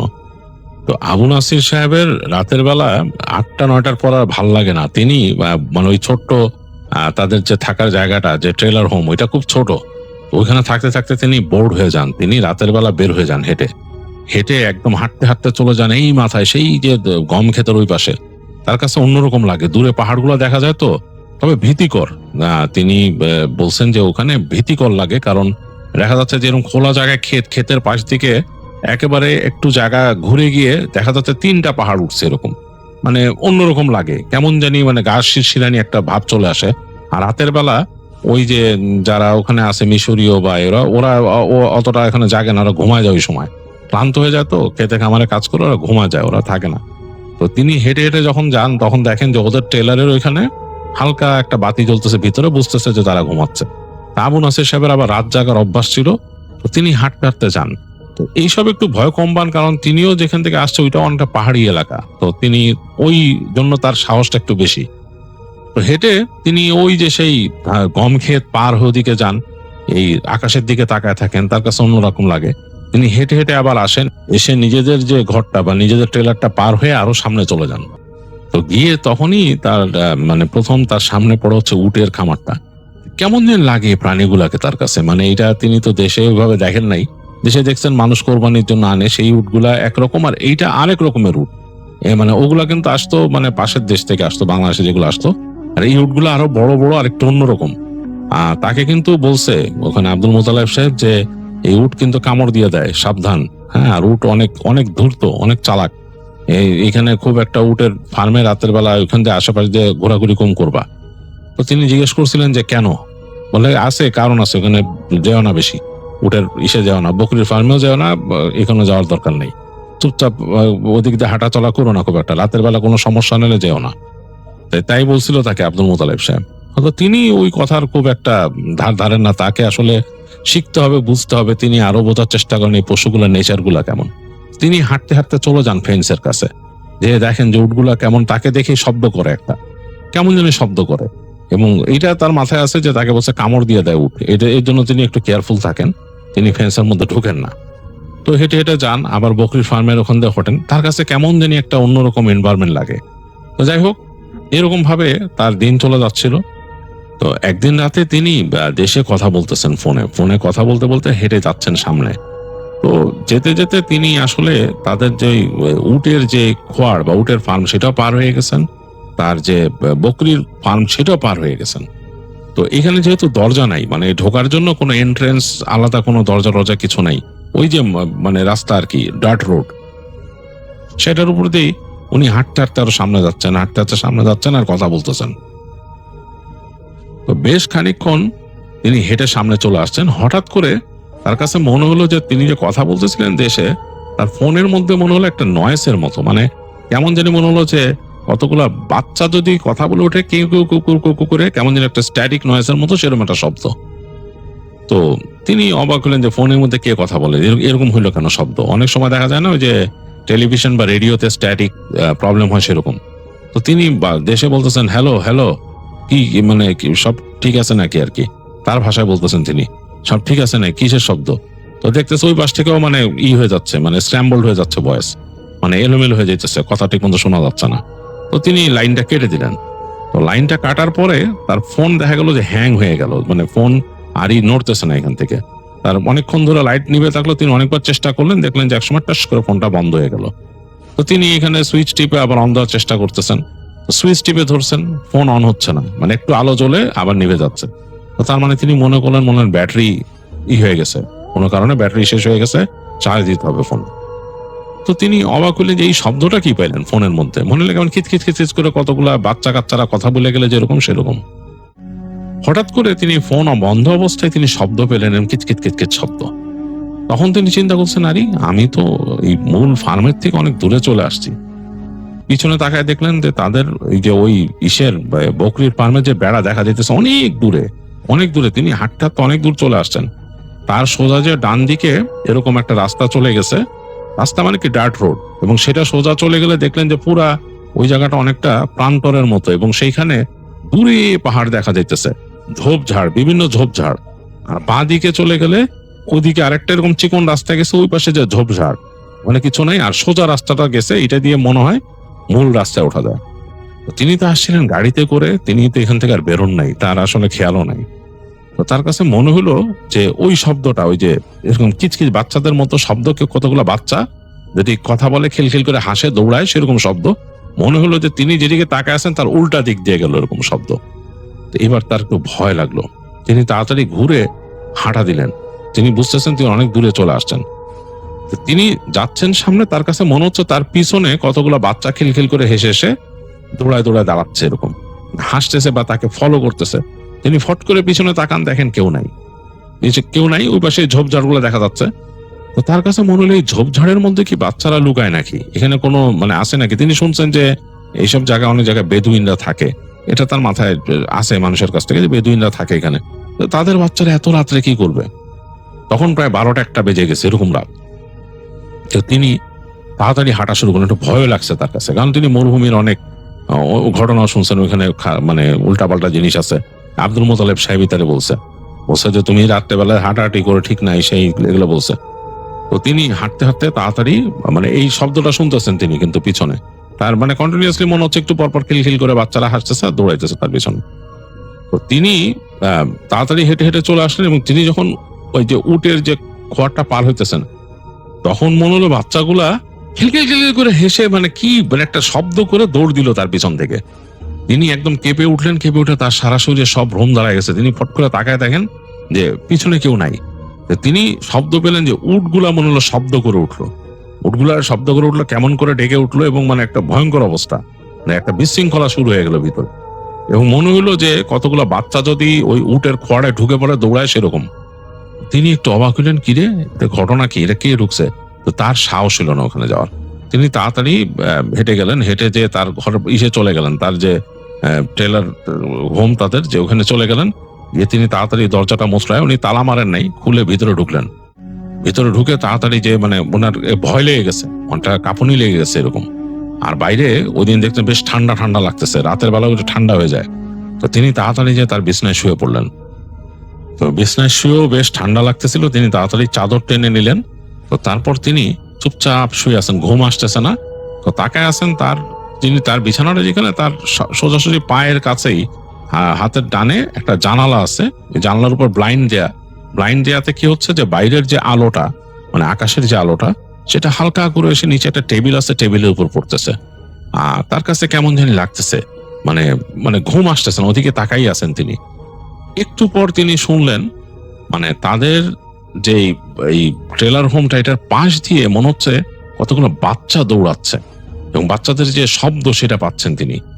এক সময় তিনি খেয়াল করলেন যে তার যে জানলাটা, ওই যে টেবিলের ওখানে, ওই জানলার সামনে মনে হলো কারো একটা ছায়া, মানে কোন একটা ছায়া পড়ছে, এবং ছায়াটা মানুষের মতো, মানে মানুষ যদি তাকায় কোনো জানলা দিয়ে যেরকম লাগবে সেরকম। তিনি বেশ ভয় পেলেন। তিনি চিন্তা করলেন, কে এখান দিয়ে এরকম উকি দিবে? এই জায়গায় তো আসলে চোর টোর আসার কথা না, আর এরকম এসে মানে তাদের ট্রেলারে উকি দিবে এরকম তো হওয়ার কথা না। তো এই বাচ্চারা কারা? এই বাচ্চার মতো যে শব্দ করতেছে, কথা বলতেছে, এরকম আর কারা? আর তিনি যে এখানে আসেন একদিন ধরে, তিনি কিন্তু দেখছেন যে পাশের যে ট্রেলারে থাকে, যারা ওই যে মিশরীয় আর ওই সুদানের মানুষ যারা আছে, তারা কিন্তু এই টাইপের না, মানে এরকম কিউরিয়াস না, কারো বাসা উকি টুকি দিবে এরকম না, এবং নিজেদের ওখানে দিনের বেলা কথা হয় দেখুন, টুকিটাকি যা পারেন ওইভাবে। এরা তো না, এভাবে করে কেউ কি দিতেছে জানলা দিয়ে। তো তিনি ভয় একদম হয়ে গেলেন। এরপর তিনি শুনলেন যে বাইরে মনে হলো হুল্লোড় শুরু করলো, মানে বাচ্চাদের মতো হুল্লোড়, মানে বাচ্চারা যেরকম আনন্দ উল্লাস করে সেরকম। প্রচন্ড ভয় পেয়েছেন আসলে। এই সময় তিনি শুনলেন ওই পাশ থেকে তার একই রুমেই তো ওই পাশে ঘুমায় আব্দুল মোতালেব সাহেব। তিনি ভারী গলায় বলতেছে, আবু নাসির। তা আবু নাসির একটু চমকায় উঠলেন, চমকা উঠে বললেন, জি জি ভাই। বলে, আপনি আজকে কোথায় গেছিলেন হাইটা? বলছে, আমি গেছিলাম তো ওই দিক দিয়ে হাইটা ভাই, আমি আসলে রাস্তা মানে ভুলেই গেছিলাম, ফার্মের বাইরে চলে গেছিলাম হাইটা। তো ফার্মের বাইরে গেছিলেন, ভেজাল তো নিয়ে আসছেন সাথে। মানে শুনতেছেন না, ভেজাল নিয়ে আসছেন যে? আপনারা মানা করলাম কতদিন রাত্রেবেলা বেশি হাঁটাহাঁটি করেন না, বাইরে যান না, দেখেন আমি যাই। এটা বলতেছে, তখনই ধুম করে শব্দ হলো তাদের দরজার মধ্যে। তাদের যে ফ্রন্টের দরজাটা ধুম করে উঠলো, দরজাটা কিন্তু স্টিলের। এটার মধ্যে মনে হলো গায়ের জোরে কেউ মারছে, ধুম করে, মানে লাফ দিয়ে উঠছে আবু নাসির সাহেব। আর আব্দুল মোতালেব সাহেব বলতেছেন, চুপ করে থাকেন, দোয়া পড়েন, দোয়া পড়েন, জোরে জোরে দোয়া পড়েন, আয়াতুল কুরসি পড়েন। তো যাই হোক, দোয়া পড়া শুরু করলো। আবু নাসির সাহেব দোয়া পড়তেছে আর জোরে জোরে দোয়া পড়তেছে। আব্দুল মোতালেব সাহেব জোরে জোরে দোয়া পড়তেছে। এই যে যখন দোয়া পড়তেছে জোরে জোরে আব্দুল মোতালেব সাহেব, মনে হলো বাইরে কেমন যেন একটা কণ্ঠ, মানে খুব মানে পেঁচানো নাকি টাইপের। এই কণ্ঠটা স্বাভাবিক না, মনে হলো আরবিতে গালাগালি করতে করতে চলে গেল সামনে দিয়ে। অ্যাজ ইফ কারো বাসায় যদি কেউ আসে না, ওই যে অনেককে মানুষকে বিরক্ত করে, লাস্টে না পেলে দরজার মধ্যে লাথি গুতা মেরে গালি দিয়ে চলে যায়, ওরকম ভাবে কারা যেন চলে গেল এখান থেকে।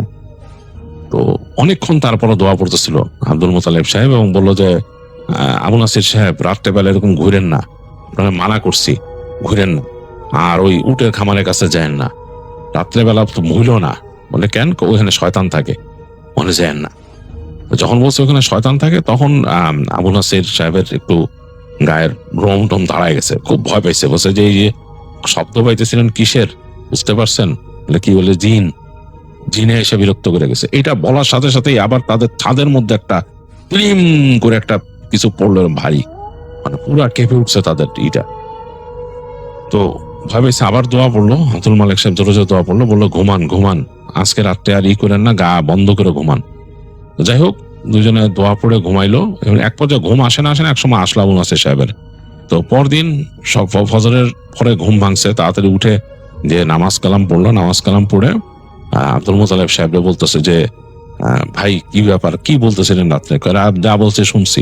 শুনছেন, এগুলা নিয়ে এখন আর এখানে বেশি আলাপ করেন না, জায়গা ভালো না এসেই, আর এইখানে রাত্রেবেলা আর হাইটেন না খুব একটা, এরকম ঠিক না। তো যাই হোক, তো ওই দিন দিনের বেলা তারা এটা ওইটা করলো। আবু নাসির সাহেবের একটু ভয় লাগতেছিল ওই দিন। এবং ওই দিন কি জানি আলাপ করলো, যে মিশরীয় যে লোকটা ছিল সে আব্দুল মোতালেব সাহেবের সাথে কি আলাপ করছে, তারাও কোনো শব্দ পাইছে এখানে, তাদের এখানেও কোনো শব্দ হয়েছে। তো এরপর দিন থেকে হলো কি, মাঝে মাঝেই মানে দু একদিন গ্যাপে গ্যাপেই শব্দ পাইতো। এই আবু নাসির সাহেব শব্দ পাইতো, মনে হইতো তাদের এই ট্রেলার হোমের সামনে যে রাস্তা আছে ওইটা দিয়ে এরকম বাচ্চারা যাইতেছে হাসি খুশি ভাবে, মানে কি বলতে বলতে, হ্যাঁ, হাসি করতেছে এরকম। হঠাৎ আবার ঢিল এসে পড়তো তাদের ট্রেলার হোমে। আবু নাসির সাহেব এই কথাগুলা বলতো আব্দুল মোতালিব সাহেব, ও ডাকলে, রাতের বেলা ডাকলে শুনতোই না তিনি। তো তাকে পরে বলতো যে, রাত্রেবেলা আমি শব্দ পান না এসে? বলতো, জিন্নাত। বলছি তো, এগুলা জিন্নাত, খবরদার গুইলা কিন্তু দেখতে যায় না, কিছু না। আবু নাসির সাহেবের কেন জানি মনে হয়েছে যে এগুলা আসলে কোনো মানুষ, মানে হঠাৎ এরকম কয়েকদিন শোনার পর তার কাছে মনে হয়েছে এগুলা মানুষ। এই মরুভূমির আশেপাশে কোনো বেদুইনরা থাকে, এরা রাত্রেবেলা, তিনি অনেকের কাছে শুনছেন যে বেদুইনের যে বাচ্চারা থাকে তারা একটু দুষ্ট হয়, তারা নাকি মানুষকে মানে বিরক্ত করে, ইট মারে, ঢিল মারে, এগুলা তিনি শুনছেন। তো তিনি এগুলা শোনার পর তিনি মনে করছেন যে এগুলা এরাই কেউ খামাখাই, মানে ওনারে ভয় দেখায় আব্দুল মোতালেব সাহেব। তো তিনি আবার এরকম কয়েকদিন যাওয়ার পরে তিনি আবার বেরোনো শুরু করলেন। এই বাইরে হেঁটে হেঁটে বেরোন, এদিক এদিক যান, তবে একটু ভয় থাকেন। তিনি একটা লাঠি নিয়ে যান, ওখান থেকে বেরোনোর সময় একটা লাঠি ম্যানেজ করছেন, লাঠি নিয়ে তিনি যান, যে ওই যে গম ক্ষেতের ওখানে যান, ঘুরে ঘুরে আসেন। আবার তাদের এই যে পার্কটা ছাড়া একটু সামনে যে ওই পর্যন্ত যান, যেহেতু তাকে ওই যে খামার সম্বন্ধে ভয় দেখাইছে, পর্যন্ত যান না। তো একদিন তিনি এরকম হেঁটে আসতেছেন রাতের বেলা, তার ভয় মোটামুটি কেটে গেছে। এর মধ্যে তিনি আর ওগুলা ওই বাচ্চাদের শব্দ খুব একটা পান নাই। তো ওই দিন বেশ ঝড়ো বাতাস ছাড়ছে, বাতাসটা তার কাছে ভালো লাগতেছে। মানে দেশে অনেক সময় কালবৈশাখী আসলে যেরকম লাগতো ওরকম তার কাছে মজা লাগতেছে। তিনি আর ঢুকতেছেন না ঘরে, তিনি হেঁটে হেঁটে ওই গম ক্ষেতের ওখান থেকে সামনে চলে আসছেন। দেখতেছেন যে বাতাসে বালি উড়াই নিয়ে যেতেছে সেটিকে, এবং এই বালি যে উড়ে যেতেছে, বালির একটা শব্দ হইতেছে শোঁ শোঁ। আর তারপর দেখলেন এই বালির সাথে অনেকগুলা ঘোড়া এবং কালচে ঘোড়া সব দৌড় দিয়ে তাদের যে উটের খামার ওদিকে যেতেছে। তো তিনি অবাক হয়ে গেলেন, আরে এই ঘোড়া কোত্থেকে আসছে, খামারে কই যেতেছে। তিনি চিন্তা করলেন এই রাত্রেবেলা তিনি আব্দুল মোতালেব সাহেবরে ডাকবেন কিনা চিন্তা করতেছেন। তারপর তিনি নিজেই চিন্তা করলেন আমি সামনে যাই, কি ব্যাপার। ওইসব মানে ভয় তার মাথার থেকে চলে গেছে। তার মাথায় আসতেছে ঘোড়াগুলা কোত্থেকে আসছে, অনেকগুলা ঘোড়া দৌড় দিয়ে তাদের এই যে উটের খামারে ওখানে ঢুকছে। তিনি দৌড় দিয়ে সামনে গেলেন, সামনে যেয়ে দেখলেন যে ঘোড়াগুলা খামারের মধ্যে ঢুকে গেল ওই দরজা ঠেলে। ওখানে তাদের যে খামারে দরজা ওটা ঠেলে ঢুকে গেল। তিনি বলে আরে এই দরজা কি কেউ লাগায় নাই, মানে ফেন্সের মধ্যে একটা দরজা থাকে ওইটারে শিকল দিয়ে পেঁচায় দেয়। তো ও দেখলেন যে ওইটার মধ্যে ঢুকে গেল এই উটের খামারের মধ্যে। আশপাশ থেকে বাতাস বইতেছে, চরম ভাবে বাতাস বইতেছে, মানে ধুলা উড়াই নিয়ে যাচ্ছে এক পাশে, আর এই যে ঝোপঝাড় গুলা এগুলা বাতাসে কাত হয়ে যেতেছে। তো এর মাঝে তিনি ঠিক মতো দেখতেও পারতেছেন না। তিনি বুঝলেন যে ঘোড়াগুলো এখানে ঢুকছে সবগুলা। তো তিনি কি মনে করে চিন্তা করলেন যে একবার দেখি মানে এই ঘোড়াগুলা কিসের, ওখানে কোত্থেকে আসছে, কোন অন্য কোনো ফার্ম থেকে চলে আসছে নাকি, ঘোড়ার ফার্ম আছে নাকি আশেপাশে। এই চিন্তা করে তিনি দৌড় দিয়ে গেলেন ফেন্সের কাছে, উটের ফার্মের ফেন্সের কাছে। যে তিনি দেখতেছেন উটগুলা শব্দ করতেছে কেমন জানি, এবং এক কোণার মধ্যে মনে হইতেছে কতগুলা ঘোড়া দাঁড়ায় আছে, এবং এগুলো কালো রঙের, এবং আকাশে বজ্রপাত চমকাইল, এবং আকাশের বজ্রপাতের যে নীল আলোয় সেদিন দেখতেছেন কালো কুচকুচে কতগুলো ঘোড়া দাঁড়ায় আছে উটগুলার আশেপাশে। উটগুলা এদিক ওদিক সরে গেছে এবং কেমন জানি একটা ডাকতেছে, মনে হচ্ছে ভেঙে চুরে চলে যাবো এখান থেকে। এর মধ্যে তিনি শব্দ পেলেন, একটা বাচ্চা শব্দ করে কাঁদতেছে জোরে জোরে। তিনি বললেন আরে বাচ্চা শব্দ করে কাঁদতেছে মানে। তখন তিনি আরেকটু ভিতরে ঢুকলেন, 2 পা ঢুকে দেখতেছেন একটা বাচ্চা বসে আছে, তার গায়ের মধ্যে একটা আলখাল্লার মতো এরকম পরা, সে কাঁদতেছে মুখটা ঢেকে, খুব ভয় পেয়ে যেভাবে কাঁদে কোনো বাচ্চা সেরকম। তিনি অবাক হয়ে গেলেন যে এই বাচ্চা এখানে আসছে কেমনে, এই ঝড়ের মধ্যে এই বাচ্চা। তার মাথার মধ্যে আসলে সেন্সে আসছে যে কোনো একটা বাচ্চা হয়তো পথ হারায় এখানে আসছে, মানে কিশোর আর কি, ওখানে কাঁদতেছে ভয়ে। তো তিনি তাড়াতাড়ি সামনে গেছেন, যে তিনি ওই ভাঙা ভাঙা আরবিতে বলতেছেন কি হয়েছে কি হয়েছে। তো বাচ্চাটা তার এই মানে কি হয়েছে শুনে মনে হলো যে সে আরো মানে হয়ে গেছে, মানে আরো আবেগ আপ্লুত হয়েছে, সে আরো কাঁদতেছে, জোরে জোরে কাঁদতেছে। তো তিনি একদম কাছে চলে আসলেন, কাছে এসে বাচ্চাটার পিঠে হাত দিয়েছেন। তিনি পিঠে হাত দিয়ে বলতেছেন যে অসুবিধা নাই, আসো তোমাকে নিয়ে যাই, তুমি কোথায়, তুমি কি হারায় গেছো, এরকম বলতেছে, মানে যতটুকু তিনি পারেন ভাঙা ভাঙা আরবিতে। এই সময় দেখলেন যে বাচ্চাটা হঠাৎ করে মুখ তুললো। বাচ্চাটার মুখটা দেখে তিনি প্রচন্ড রকমের ভয় পেয়ে গেলেন। দেখলেন যে মানুষের মতোই চেহারা, কিন্তু চোখ দুটা জ্বলতেছে, চোখ দুটা জল জল করে জ্বলতেছে। তারপর ফিক করে হেসে দিল তাকে দেখে। ফিক করে হেসে সে আলখাল্লা ছেড়ে উঠে দাঁড়াইলো। তিনি দেখলেন তো বাচ্চা না, এটা লম্বা একটা মানুষ এরকম, এবং মানে মানে হাইট হবে 8 ফিটের উপরে, এরকম বড় একটা আলখাল্লা শরীর থেকে এরকম ঝুলতেছে, এবং তাকে দেখে এরকম হাসতেছে। তিনি তাকায় দেখলেন যে হাতের যে আঙুলগুলা এগুলো লম্বা লম্বা চোখা চোখা, এবং মুখ ভর্তি দাঁত, হা করছে যে মুখ ভর্তি দাঁত। তার দিকে তাকায় 2 হাত বাড়ায় প্রচন্ড একটা তীক্ষ্ণ চিৎকার করে উঠলো। আবু নাসের সাহেব ভয় একদম মানে একদম পিছায় গেছেন 2 পা। এর মধ্যে তিনি শুনলেন যে প্রচন্ড হাসির শব্দ, মনে কতগুলো কিশোর কিশোরী হাসতেছে। তিনি ফট করে তাকায় দেখতেছেন ওই যে ঘোড়া দাঁড়ায়, দেখছিলেন যে ঘোড়া দাঁড়ায় আছে কতগুলা, সেই জায়গায় ওইরকমই আলখাল্লা পরা কতগুলো কিশোর কিশোরী দাঁড়ায় হাসতেছে তাকে দেখে। এবং তাদের চেহারাগুলো তিনি বুঝতে পারতেছেন না, চোখগুলা বুঝতে পারতেছেন জল জল করতেছে। উটগুলা প্রচন্ড শব্দ করা শুরু করলো, প্রচন্ড ডাকা শুরু করলো। তিনি প্রচন্ড ভয়ে পড়িমড়ি করে উল্টা দিকে দৌড় দিলেন, মানে দৌড় দিয়েছেন তো তিনি পড়ে যেতে যেতে দৌড়াচ্ছেন। দৌড়াইতে দৌড়াইতে তিনি যে এসে দেখলেন যে তিনি যে খামারে ঢুকছেন এই দরজা কিন্তু খোলা ছিল না, লাগানো, শেকল মারা। তিনি কিভাবে ঢুকছেন সেটা তিনি জানেন না, এবং এরাও কিভাবে ঢুকছে তিনি জানেন না। তিনি লাফায় পড়লেন এই খামারের দরজার উপরে, মানে ফেন্সের মতো গেট, তো তিনি ওইটার উপর দিয়ে মানে টপকায় বের হয়ে গেলেন। বের হয়ে যেয়ে তিনি দৌড়ানো শুরু করলেন। এদিকে কিন্তু বজ্রপাত চমকাইতেছে, আকাশে বারবার আলোকিত হয়ে যাচ্ছে, চারপাশে ধুলা উঠতেছে। দৌড়াইতে দৌড়াইতে যে তিনি যে পড়লেন তার যে ট্রেলার হোম সেই দরজার উপরে, কোনো মতো খুলে ভেতরে ঢুকলেন। দেখলেন যে তখন আব্দুল মোতালেব উঠে দাঁড়াইছে। তারাই বলতেছেন যে আপনার শিক্ষা হবে না আবু নাসির, শিক্ষা হবে না আপনার। তখন বলতেছে যে তিনি বলছে আমারে বাঁচান, আমারে বাঁচান। বলে কি হয়েছে? বলে ওইখানে এরকম দেখছি। দেখবেনই তো আপনি, আপনার কতদিন মানা করছি যে আপনি উটের খামারে ওইখানে সাবধান, ওখানে যাবেন না। আর এখন যে ঝড় বৃষ্টি আসতেছে ওখানে খারাপ, ওখানে খারাপ, আপনার বলছি না আপনি বাইরে যাওয়া আবার শুরু করছেন। যাই হোক বকা দিল আব্দুল মোতালেব সাহেব, বকা দিলেন, দিয়ে বললেন যে আপনার জন্য তো আমরা বিপদে পড়বো, এখানে কি ডাইকে আনতেছেন আপনি এখানে? তো বললো যে আপনারা যান তাড়াতাড়ি, আপনি নিজে যে অজু করেন, অজু করে নিজে শুয়ে পড়েন বিছনার মধ্যে। বলে আব্দুল মোতালেব সাহেব তাড়াতাড়ি দোয়া পড়তে পড়তে নিজের বিছনায় চলে গেলেন। আর আবু নাসের তাড়াতাড়ি যে ঢুকলেন বাথরুমে। তো বাথরুমে ঢুকে তিনি ওখানে তাদের ওখানে পানি তোলা থাকতো একটা ড্রামে আর কি। তো সেই ড্রাম থেকে পানি নিয়ে তিনি মুখ ধুইছেন। মুখ ধুয়ে তিনি জাস্ট বাথরুমের মানে বাথরুমে যাবেন আর কি, তাদের কমোডের দিকে যাবেন আর কি। এই সময় দেখে যে কমোডের পিছনে যে ভেন্টিলেটরটা আছে, ভেন্টিলেটরতে একটা লম্বা হাত ঢুকছে। হাতটা এত লম্বা যে ওই ভেন্টিলেটর থেকে একদম তার ওই কমোডের ওইখান পর্যন্ত চলে আসছে। তো তিনি ভয়ে প্রচন্ড একটা চিৎকার দিয়ে উনি জ্ঞান হারায় ফেলেন ওইখানে। তো তার যখন জ্ঞান ফিরে তখন তিনি দেখেন যে তিনি বিছনায় শুয়ে আছেন। আব্দুল মোতালেব সাহেব তার মুখের দিকে তাকায় আছেন, ঝুঁকে আছেন, পানি ছিটাইছেন তার মুখে এবং দোয়া পড়তেছেন। তখনও বলে ঠিক আছেন নাকি? তো তখন তিনি বলেন যে হ্যাঁ ঠিক আছি। তো ওটা কি হয়েছে, বেহুছিলেন কেন, কি দেখছেন? বলে যে এরকম এরকম। বুঝছি, ভেজাল ভালোই নিয়ে আসছেন। তো যাই হোক, ওই দিন ওনার সাথে ওই গভীর রাত, তখন রাতের বেলা ঝড় বৃষ্টি হয় এবং ওনার পাশে আব্দুল মোতালেব সাহেব জেগেছিলেন, সারা দোয়া দুরুদ পড়ছেন তিনি। একটা ওয়াজিফার বই ছিল, ওইটা পড়ছেন। মানে আর উনি বুঝতে পারেন আবু নাসির সাহেব আসলে ভয়ে এমন হয়ে গেছিলেন যে অন্য একটা জগতে চলে গেছিলেন। তিনি বুঝতেই পারেন না আর কি ঘটতেছে। তিনি জাস্ট আবছা আবছা ভাবে তার শুধু মনে আছে যে আব্দুল মোতালেব সাহেব ওখানে বসে একটা ওয়াজিফা পড়তেছিলেন। তো পরদিন দিনের বেলা যখন দিন মানে সূর্য আলো ফুটে গেছে, তো উনি উঠতে তো পারেননি, ভোরের দিকে ঘুমাই গেছিলেন। তো উঠলো, উঠে তাকে বললেন যে নামাজ পড়ে নিতে। নামাজ পড়লেন। তারপরে আব্দুল মোতালেব সাহেব নিয়ে গেলেন, নিয়ে যে ওইখানে যে মিশরীয় লোক তার সাথে কথা বললেন। সে এসে এখানে পারফর্ম করলো, রুকাইয়া পারফর্ম করলো। তিনি নাকি আবার এসব ব্যাপারে ভালো জানেন। রুকাইয়া পারফর্ম করলো এবং তাদের এলাকাটা মোটামুটি টেম্পোরারিলি বন্ধ করলো, এবং এই যে তাদের যে ঘর বাড়ি এই অঞ্চলটা, এবং পরবর্তীতে বলছে যে তাদের যে কফিলকে বলবে এই জায়গাটা আরো ভালোভাবে সিকিউর করে দিতে। তো তাকে স্পষ্টভাবে আবু নাসির সাহেবকে বলছিল এরপরে ভুলেও রাত্রেবেলা জানি তিনি ওই যে উটের খামারের দিকে না যান, এটা যেন না জানেন। উটের খামারে পরেই পড়ছিল বকরির খামার, মানে বলছে যে ওদিকে যাওয়ারই দরকার নেই রাতের বেলা। এরপর আবু নাসির সাহেব অনেকদিন ওদিকে যান নাই, মানে রাতের বেলা ঘর থেকে বেরোয় হাঁটাচলাই করতেন না অনেকদিন। তা আস্তে আস্তে অভ্যাস হয়েছে, আবার আস্তে আস্তে সাহস ফিরে আসছে। তখন তিনি হাঁটতেন, কিন্তু খামারের দিকে আর যেতেন না, হেঁটে হেঁটে চলে যেতেন ওই যে ক্ষেতের দিকে, গম ক্ষেতের দিকে, ওদিক থেকে ঘুরে আসতেন।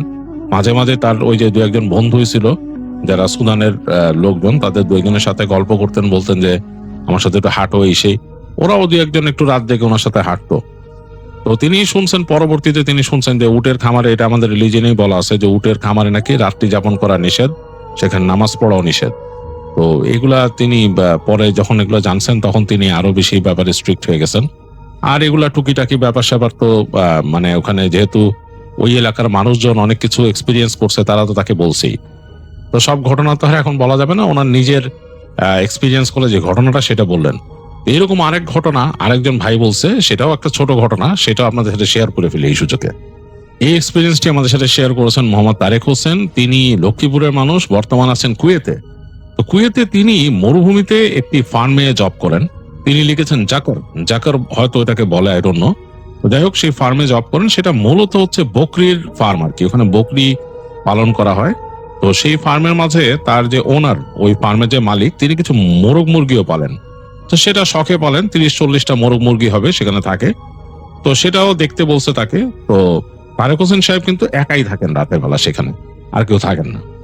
তো রিসেন্টলি যেটা হয়, মানে বেশ কিছুদিন ধরে হঠাৎ করে রাতের বেলা তিনি উদ্ভট একটা শব্দ পান। মনে হয় কেমন জানি একটা মানে গড়গড় একটা শব্দ আসতে থাকে চারপাশ থেকে। তিনি প্রথম ভেবেছিলেন যে মরুভূমির কুকুর কিনা, কারণ এরকম ফার্মগুলোর আশপাশে অনেক সময় মরুভূমির কুকুর আসা যাওয়া করে। তো তিনি এটা চিন্তা করে তিনি মানে একটু শব্দ করছিলেন, তাকায় দেখতেছিলেন যে ঘটনাটা কি, মানে কিছু নাকি। এবং তাদের ফার্মের নিজস্ব একটা কুকুর আছে যেটা বাঁধা থাকে। তো সেটা নাকি খুব জোরে জোরে ডাকা শুরু করে, তখন খুব জোরে জোরে ডাকতেছে, শব্দ করতেছে। তো তিনি ভয়ে ভয়ে দরজা খুলে উকি দেন, দিয়ে দেখেন যে কিছু দেখা যাচ্ছে না। তো মোরগের খাঁচার আশপাশ দিয়ে তার কাছে মনে হচ্ছিল কেমন যেন একটা ছায়ার মতো বড় এরকম সরে যাচ্ছে। তো যাই হোক, তিনি আর রাতের বেলা ভয় বেরোন নাই। এরকম তিনি পরে যখন বেরোয় গিয়ে সকালবেলা দেখেন যে মোরগের খাঁচা ইনট্যাক্ট আছে, ওইটার মধ্যে দরজার মধ্যে এরকম ছোট্ট ভাবে তালা দিয়ে আটকায় দেওয়া হয় রাতের বেলা। তো সেটা ঠিক আছে, তার যে নেটের দরজা সেটাও ঠিক আছে। কিন্তু তিনি খুলে দেখতে পান যে মোরগের মানে কয়েকটা মোরগের মাথা নাই। পড়ে আছে শরীর। তো তিনি খুব অবাক হয়ে যান যে মানে কি ব্যাপার, এটা কেমনে হলো, এবং কোনো রক্তেরও ট্রেস নাই। তিনি চিন্তা করলেন যে এখানে যদি কোনো প্রাণী এরকম ঢুকতো, মানে এরকম মরুভূমির কুকুর, তাহলে তো এখানে মানে এটা খেয়ে ফেলতো বা কিছু করতো বা নিয়ে যেত, এরকম কিছু। তো এরকম কিছু তিনি দেখতে পান না। তো যাই হোক, এটাতে তিনি বেশ ভয় পেয়ে যান এবং তিনি পরবর্তী দিনও এরকম একই রকম একটা সিচুয়েশন পান এবং একই রকম শব্দ পান। তো বেশ ভীত হয়ে যান, তারেক হোসেন সাহেব ভীত হয়ে যান এবং তিনি তার ওনারকে বলেন যে এরকম এরকম ব্যাপার, এখানে এরকম হইতেছে। তো তার ওনারও নাকি তাকে কিছু বলে না, মনে হয় যে সে কিছু বুঝতে পারছে বা কিছু বলেন না। এরকম ভাবে সময় পার হয়ে যায় এবং এর মাঝে তাদের অনেকগুলো মুরগি কিন্তু এরকম মানে এই একই জিনিসের শিকার হয়, এবং মুরগির খাঁচার মধ্যে তালা দেওয়ার পরও। তো এটা নিয়ে তারেক হোসেন সাহেব বেশ ভয় ছিলেন এবং তিনি চিন্তা করতেছিলেন তার ওনারকে বলবেন যে আমার ভয় লাগে, এবং উদ্ভট উদ্ভট কিছু শব্দ পান তাদের এখানে। তো এরপর একদিন ওই ওনারের যে বাবা, তিনি বেড়াইতে আসেন তাদের এখানে, বা তার বাবাকে নিয়ে আসেন ওনার, বা মানে ওনার নিজে কথা বলছিলেন বাবার সাথে, তার বাবা দেখতে আসেন ব্যাপারটা কি। অভিজ্ঞ মানুষ, বেশ বয়স হচ্ছে, এবং এই কারণেই হয়তো উনি নিয়ে আসছেন তার বাবাকে। তো তার বাবা এসে ওখানে বসে কফি খেতে খেতে তাকায়, ওখানে গাওয়া খাচ্ছিলেন, গাওয়া খেতে খেতে তাকায় দেখে যে তাদের ফার্ম থেকে একটু দূরেই একটা উটের খামার। উটের খামার দেখেই নাকি তাকে বলেন যে উটের খামার এখানে হয়েছে কতদিন? তখন বলে যে 2 মাস। বলে তোমার ইনসিডেন্ট কবে থেকে শুরু হয়েছে? তিনি বলেন এরকম 1.5 মাসের মতো।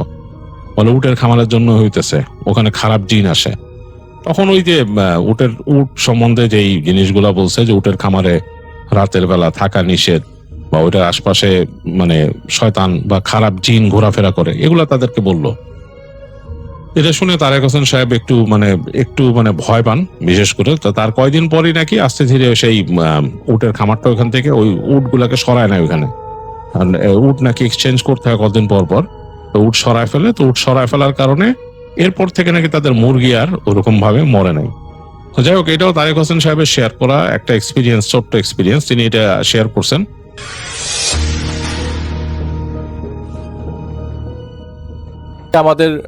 আমার নিজের দাদার হিস্ট্রি আছে। আমার দাদার ভাইয়েরা, আমাদের গ্রামের বাড়ি মতলব, সেইখানে ওই বর্ষাকাল আসলে এরকম যেসব জায়গায় পানি জমতো সেসব জায়গায় মাছ আসতো, এবং বড় বড় গজার মাছ, বড় বড় শোল মাছ আসতো, এবং এগুলি পানির শব্দ পেলে রাত্রেবেলা এই দাদা তখন ইয়াং যারা ছিল তারা সবাই পাগল হয়ে যেত মাছ ধরার জন্য। তো আমাদের ঘরের সামনে এখন গাড়ি যায়, কিন্তু ওই সময় ঘরের সামনে পানি থাকতো। আর সবার মুভমেন্ট, যেমন গরুর গাড়ি ছিল, এটা তারও আগের কথা। তো এক বাড়ি থেকে আরেক বাড়িতে সবাই নৌকা দিয়ে যেত। এরই একটা ছোট্ট একটা ঘটনা আমি একটু লেজুর লাগিয়ে বলছি, যেহেতু আজকে মাছ ধরার ঘটনা আমি নিয়ে এসেছি, তাই এটা না বললেই না। এটা আমি আমার দাদির কাছ থেকে শুনেছিলাম। তো দাদার আরেক বড় ভাই, দাদা ছিল সবার ছোট, এবং দাদার মেজো ভাই, সবাই মিলে তিনজন মিলে প্ল্যান করে মাছ ধরবে। এবং ওই দিন রাতের বেলা, ওই দিন ছিল আর কি মানে টর্চ লাইট ছাড়াই, আর ওই টর্চ লাইট না, আসলে কুপি সবাই জ্বলাতো ওই সময়। এটা 1935-40-এর ঘটনা বলছি আমি। তো তখন নাকি এরকম ওই টেডা বা টোডা দিয়ে মাছ ধরতো সবাই। তো এইটা দিয়ে মাছ ধরতে ইজি, দূরে মারলেই মাছ। আর ওই বিল টিলের মধ্যে জাল তো ফেলা যায় না, তো এটাই হচ্ছে মেইন ভরসা। তো দাদার ভাই এবং আরেক ভাই, 3 ভাই মিলে তারা নৌকা দিয়ে রওনা দেয় রাতের বেলা। রাত্রে 12টার পরে রওনা দিত মাছ ধরার জন্য। তো ওই ঘর থেকেই নৌকা ছেড়ে তারা বর্ষাকালে ওই যে জায়গায় পাওয়া যেত আর কি, ক্ষেতের আলের চাপ মাঝখান দিয়ে, বা যেসব জায়গায় নৌকা যায়, এই অন্ধকারের মধ্যে তারা বুঝতো এখানে একটা মাছ আছে। মানে কি পরিমাণ আই শার্প ছিল তাদের। তো সেদিন ছোট একটা ঘটনা ঘটে, এবং এই ঘটনাটা আমার দাদি আমাকে অনেকবার বলেছে, তাই আমার বলা আর কি। সেদিন নাকি দাদা একটা বড় ধরনের শোল মাছ দেখে, এবং শোল মাছগুলা 4-5টা শোল মাছ উপরে তোলে, কিছু রুই মাছ তোলে, বড় কাতলা মাছ ওঠায়। এবং ওইখানে নিয়ম ছিল গ্রামের বাড়িতে যে যারা মাছ ধরবে তারা বাড়ির সবাইকে ভাগ করে দেবে, কারণ ফ্রিজ তো ছিল না, একবারে মশলা দিয়ে মাখায় রাখতে হতো মাছ, এবং সবাই ভাগ করে নিত মাছ, এই বাড়ির সবাই, তার মানে আমার দাদার আত্মীয় স্বজন আর কি। তো মাছ তারা ধরে, ওই দিন ধরে নাকি প্রায় 30টার মতো শোল মাছ 3জন মিলে ধরে, প্রায় 10-12টার মতো কাতলা মাছ ধরে তারা বাড়িতে ব্যাক করে। এবং বাড়ি ব্যাক করার সময় 2টা ঘরের মাঝখান দিয়ে পানি জমে গেছে, ওই যে মাঝখান দিয়ে নৌকা নিয়ে ঢুকবে বাড়ির ভিতরে, এমন সময়ে রাত তখন 2:30-3টার সময় দাদার মুখে শোনা, এই পানির মধ্যে একটা গরু দাঁড়িয়েছিল। সবাই চিৎকার, "এই, এটা কার গরু? এই গরুটা কার? এই গরুটা ছুটছে।" তো ওই ঘর, তাদের তো সব প্রত্যেকটা ঘরের লোকজন পরিচিত। তো বজলু নামে একজন লোক আছে, তো তার বাবা, "এই বা মিয়া ভাই, আপনার গরু ছুটছে নাকি? দেখেন তো, একটা গরু এখানে মানে দাঁড়ায় আছে, এটা কার গরু?" তো কেউ কোনো সারা শব্দ নাই, কেউ চিৎকার করছে না, মানে চিৎকার করার পর কেউ শুনছে না। তো পানি তখন হাঁটুর উপরে, তো একজনের নামতে হবে গরুটাকে সরানোর জন্য। গরুটা সরানোর সময় গরুটা দিল দৌড়। তো উনি আবার নৌকায় উঠে যান, যেহেতু গরুটা সরে গেছে। আর একটু সামনে আগানোর পরে তাদের ঘর থেকে 800 থেকে 900 ফিট সামনে তিনি দেখলো যে একটা মানুষ দাঁড়ানো। মানুষের হাইটটা বোঝা যাচ্ছে না, এটা যে একটা মানুষ সেটা বোঝা যাচ্ছে। মানুষের চেহারা বোঝা যাচ্ছে না, শরীরের গঠন বোঝা যাচ্ছে না, কিন্তু বিয়ের প্যান্ডেল যেমন টাঙানো এরকম ভাবে দুই পা দুই পাশে মেলে ধরে দাঁড়িয়ে আছে।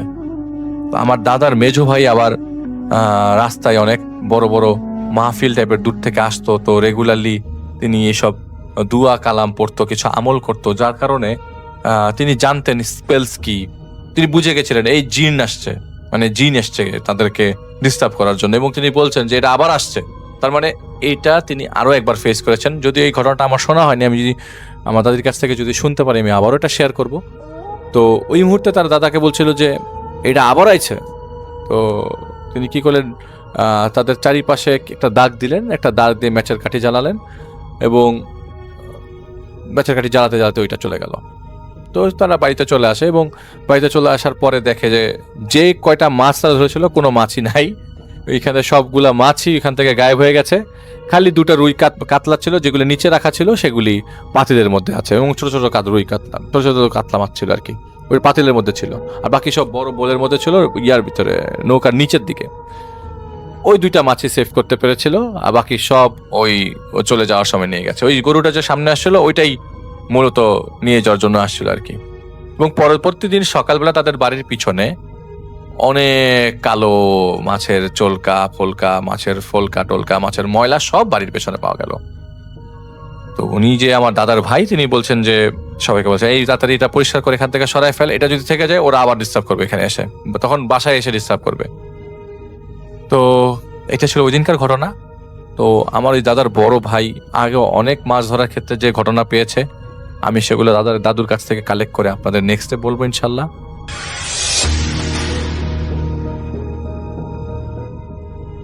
আসসালামু আলাইকুম রাসেল ভাই, ধন্যবাদ আমাকে ভূত এফএমের সুযোগ করে দেওয়ার জন্য। আজকে যে ঘটনাটা আমি শেয়ার করব, এটা ভোলা জেলার এক প্রত্যন্ত গ্রামের ঘটনা। আর এই ঘটনাটা আমি আপনাদের মাঝে শেয়ার করতে যাচ্ছি, যেটা একটা রিক্সা চালকের ঘটনা ছিল। আমি সরাসরি ঘটনায় চলে যাই। এটা হচ্ছে ভোলা জেলার মানে প্রত্যন্ত একটি গ্রামের ঘটনা। আর গ্রামের নাম ছিল চর এলাকার এক ছোট গ্রাম, যেখানে দিনের বেলায় সবচেয়ে স্বাভাবিক থাকলেও রাত নামার পর চারদিকে নেমে আসতো এক অদ্ভুত নীরবতা। তো গ্রামের মানুষজন বলতো রাতের বেলা নদীর পাড়ের পুরনো রাস্তা দিয়ে কেউ একা গেলে নাকি অদ্ভুত কিছু ঘটতে পারে। তো সেই গ্রামের রিক্সা চালক, ওনার নাম ছিল করিম চাচা। বয়স ওনার প্রায় 40 হবে রাসেল ভাই। দীর্ঘদিন ধরে সে রিক্সা চালিয়ে সংসার চালাতো। তো প্রতিদিনের মতো সেদিনও রাত পর্যন্ত রিক্সা তিনি চালান, রেগুলার চালান এভাবে। তো তিনি সেদিন রাত পর্যন্ত চালাচ্ছিলেন। তো তারপর মানে সময় তখন প্রায় রাত 12টা বাজে গেছে। চারদিকে খুটখুটে অন্ধকার, মাঝে মাঝে শুধু ঝিঝি পোকার শব্দ, আর দূরে নদীর পানির আওয়াজ শোনা যাচ্ছিল। তো করিম যখন গ্রামের শেষ মাথায় নির্জন রাস্তার কাছে পৌঁছালো, তখন হঠাৎ দেখতে পেল রাস্তার পাশে একজন লোক দাঁড়িয়ে আছে। লোকটির পরনে পুরনো ধরনের কাপড়, কিছু নিচু করে, মাথা নিচু করে তিনি দাঁড়িয়েছিল। এখন করিম চাচা উনি করলেন কি, যে রিক্সা থামিয়ে বলল যে ভাই কোথায় যাবেন। লোকটি ধীরে ধীরে মাথা তুলে বলল, আমাকে একটু মোল্লাবাড়ির কাছে নামিয়ে দিয়েন, অনেক দূর থেকে আসছে, দেরি হয়ে গেছে, আপনি কি যাইতে পারবেন? তা করিম কিছু না ভেবে লোকটাকে রিক্সায় তুলে নিল, যে মোল্লাবাড়ির গেস্ট, না নিয়ে গেলেও হয়তো এটা খারাপ হয়ে যাবে, টাকা না দিলেও সমস্যা নেই, কিন্তু মোল্লাবাড়ির মানুষকে নিয়ে যেতে হবে, কারণ তারা জানতো মোল্লাবাড়ির মানুষ খুবই ভালো মানুষ তারা ছিল, তারা এলাকার অনেক উন্নয়ন করেন এবং এলাকার সবচেয়ে কোনো যদি দুর্ঘটনা হয় তারা সবচেয়ে আগে এগিয়ে আসেন। মোল্লাবাড়ির প্রত্যেকটা মানুষ নামাজি, খুবই ভালো। তো এই জন্য উনি কি করছেন, যে কোনো কথা না বলে ঠিক আছে উনি রাজি হয়ে যান যে হ্যাঁ আমি নিয়ে যাবো, চলেন। কিন্তু রিক্সা চলতে শুরু করার কিছুক্ষণ পর থেকেই করিমের মনে অদ্ভুত একটা ভয় ঢুকতে লাগলো। এখানে কিছু কিছু বিষয় লক্ষ্য রয়েছে রাসেল ভাই, তার মধ্যে একটি হচ্ছে উনি রিক্সা চালিয়ে যাচ্ছেন, যে ব্যক্তিটা মোটামুটি একটু মোটাসোটা, একটু ওজন টোজন আছে, কিন্তু রিক্সা চালানোর সময় তার স্পষ্ট মনে হচ্ছে যে ওনার যে একটা ওজন, একটা ভার, এই ভারটা উনি অনুভব করতে পারছেন না।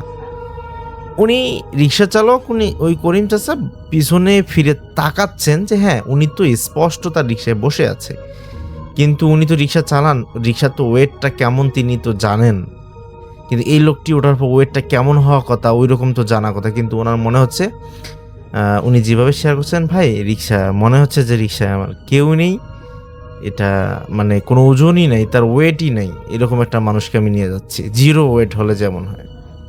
কিন্তু বলতে পারতেছে না বিষয়টা, যে ভাই আপনার ওজন নাই কেন, এটা তো বলতে পারতেছে না, যে মোল্লাবাড়ির মানুষ, এটা কেমনে বলি, এই জন্য বলতেও পারতেছে না বিষয়টা। তো উনি মানে একটু ভয় ভয় লাগতে শুরু হলো, যেহেতু রাতের ব্যাপার। আর মাঝে মাঝে সে লক্ষ্য করলো যে লোকটি রিক্সায় বসে আছে ঠিকই, কিন্তু তার শরীরের মানে কোনো নড়াচড়া নেই, এমনকি রাস্তার বড় বড় গর্ত পার হওয়ার সময়ও লোকটির শরীর একটুও নড়ছে না, ওজন তো এমনিতেই নেই, আর রিক্সা ঘটঘট শব্দ হচ্ছে, মানে ধপধপ শব্দগুলো হচ্ছে, মানে একটা ভার জিনিস থাকলে শব্দটা কম হয় রিক্সায়, এটা আমরা অনেকেই জানি যারা রিক্সায় উঠি, কিন্তু এই রিক্সার শব্দও নেই। তো ইনি এই বিষয়টা কিন্তু অবাক লাগতেছে, নড়াচড়াও করতেছে না, শব্দও নেই। তো করিম ভয় লুকিয়ে উনি জিজ্ঞাসাই করলো যে ভাই আপনি কি এই গ্রামের মানুষ? রে তখন বললাম মোল্লাবাড়িতে যাব, তুমি বলতেছো এই গ্রামের মানুষ মানে?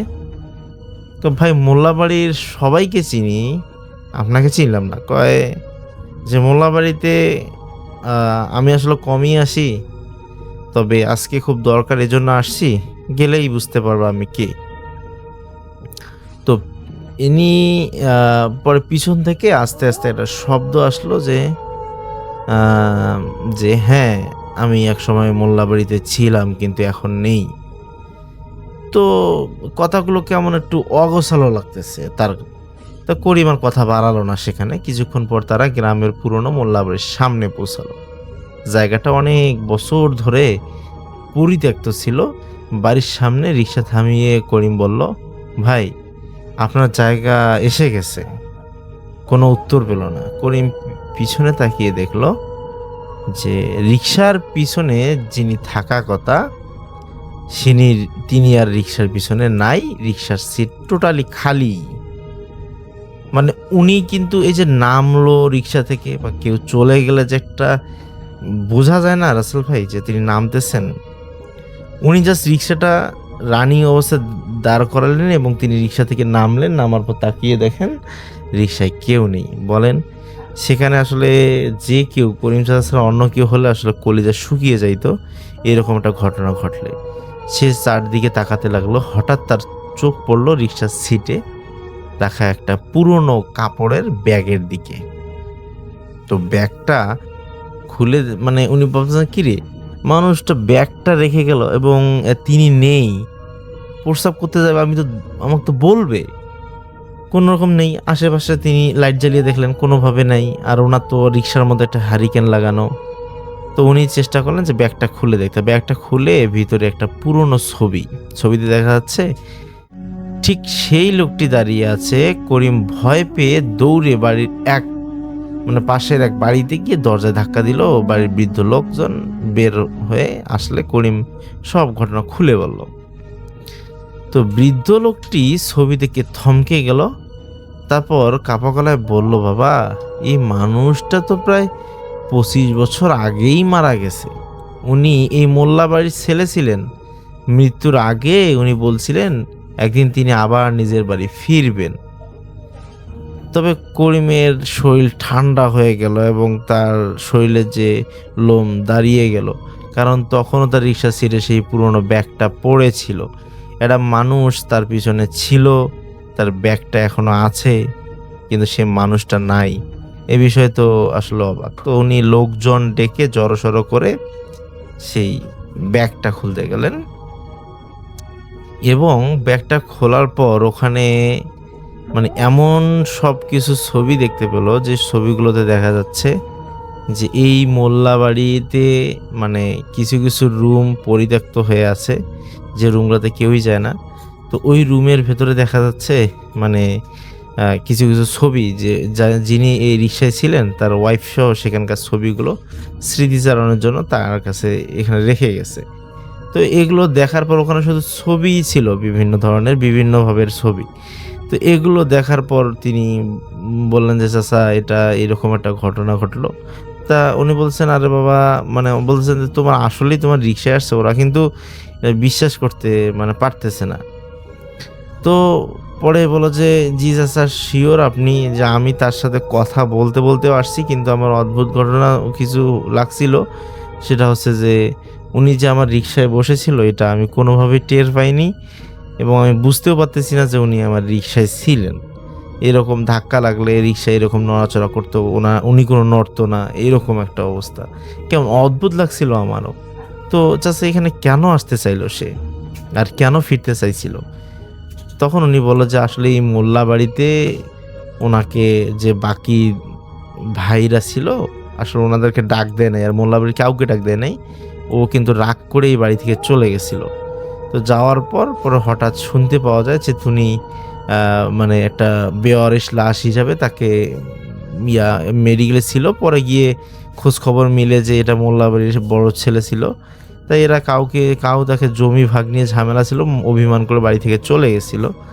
আর সে আসলে এই কিছু স্মৃতিময়, তার মা বাবার সঙ্গে যে স্মৃতিময় কিছু ছবি থাকে, এই ছবিগুলো আসলে দেওয়ার চেষ্টা করছেন মানুষকে। এবং মানে একজন রিক্সা চালককে এটা দিলেন, যেটা তার পরিবারে যাবে এবং পরিবারের মানুষজন দেখবে যে তার সঙ্গে যে খারাপ আচরণ করা হয়েছে, যেন একটু সবাই বিষয়টা জানে। এই জন্য হয়তো বা কোনো জিন বা কোনো কিছু এই আকৃতিটা ধরে তার বাড়িতে আবার পাঠিয়ে দিয়েছেন। তো এই করিম চাচা যে সেদিন তার সঙ্গে এরকম একটা ঘটনা ঘটলো, যিনি 25 বছর আগে মারা গিয়েছেন, তিনি তার রিক্সায় চড়েছেন। এই ঘটনার পর থেকে তিনি আর কখনোই রাতের বেলা রিক্সা নিয়ে বের হননি এবং তিনি এটার মধ্যে আর নেই। তো রাসেল ভাই, এটাই ছিল ঘটনা। আশা করি যে ভালো লেগেছে। আল্লাহ হাফেজ।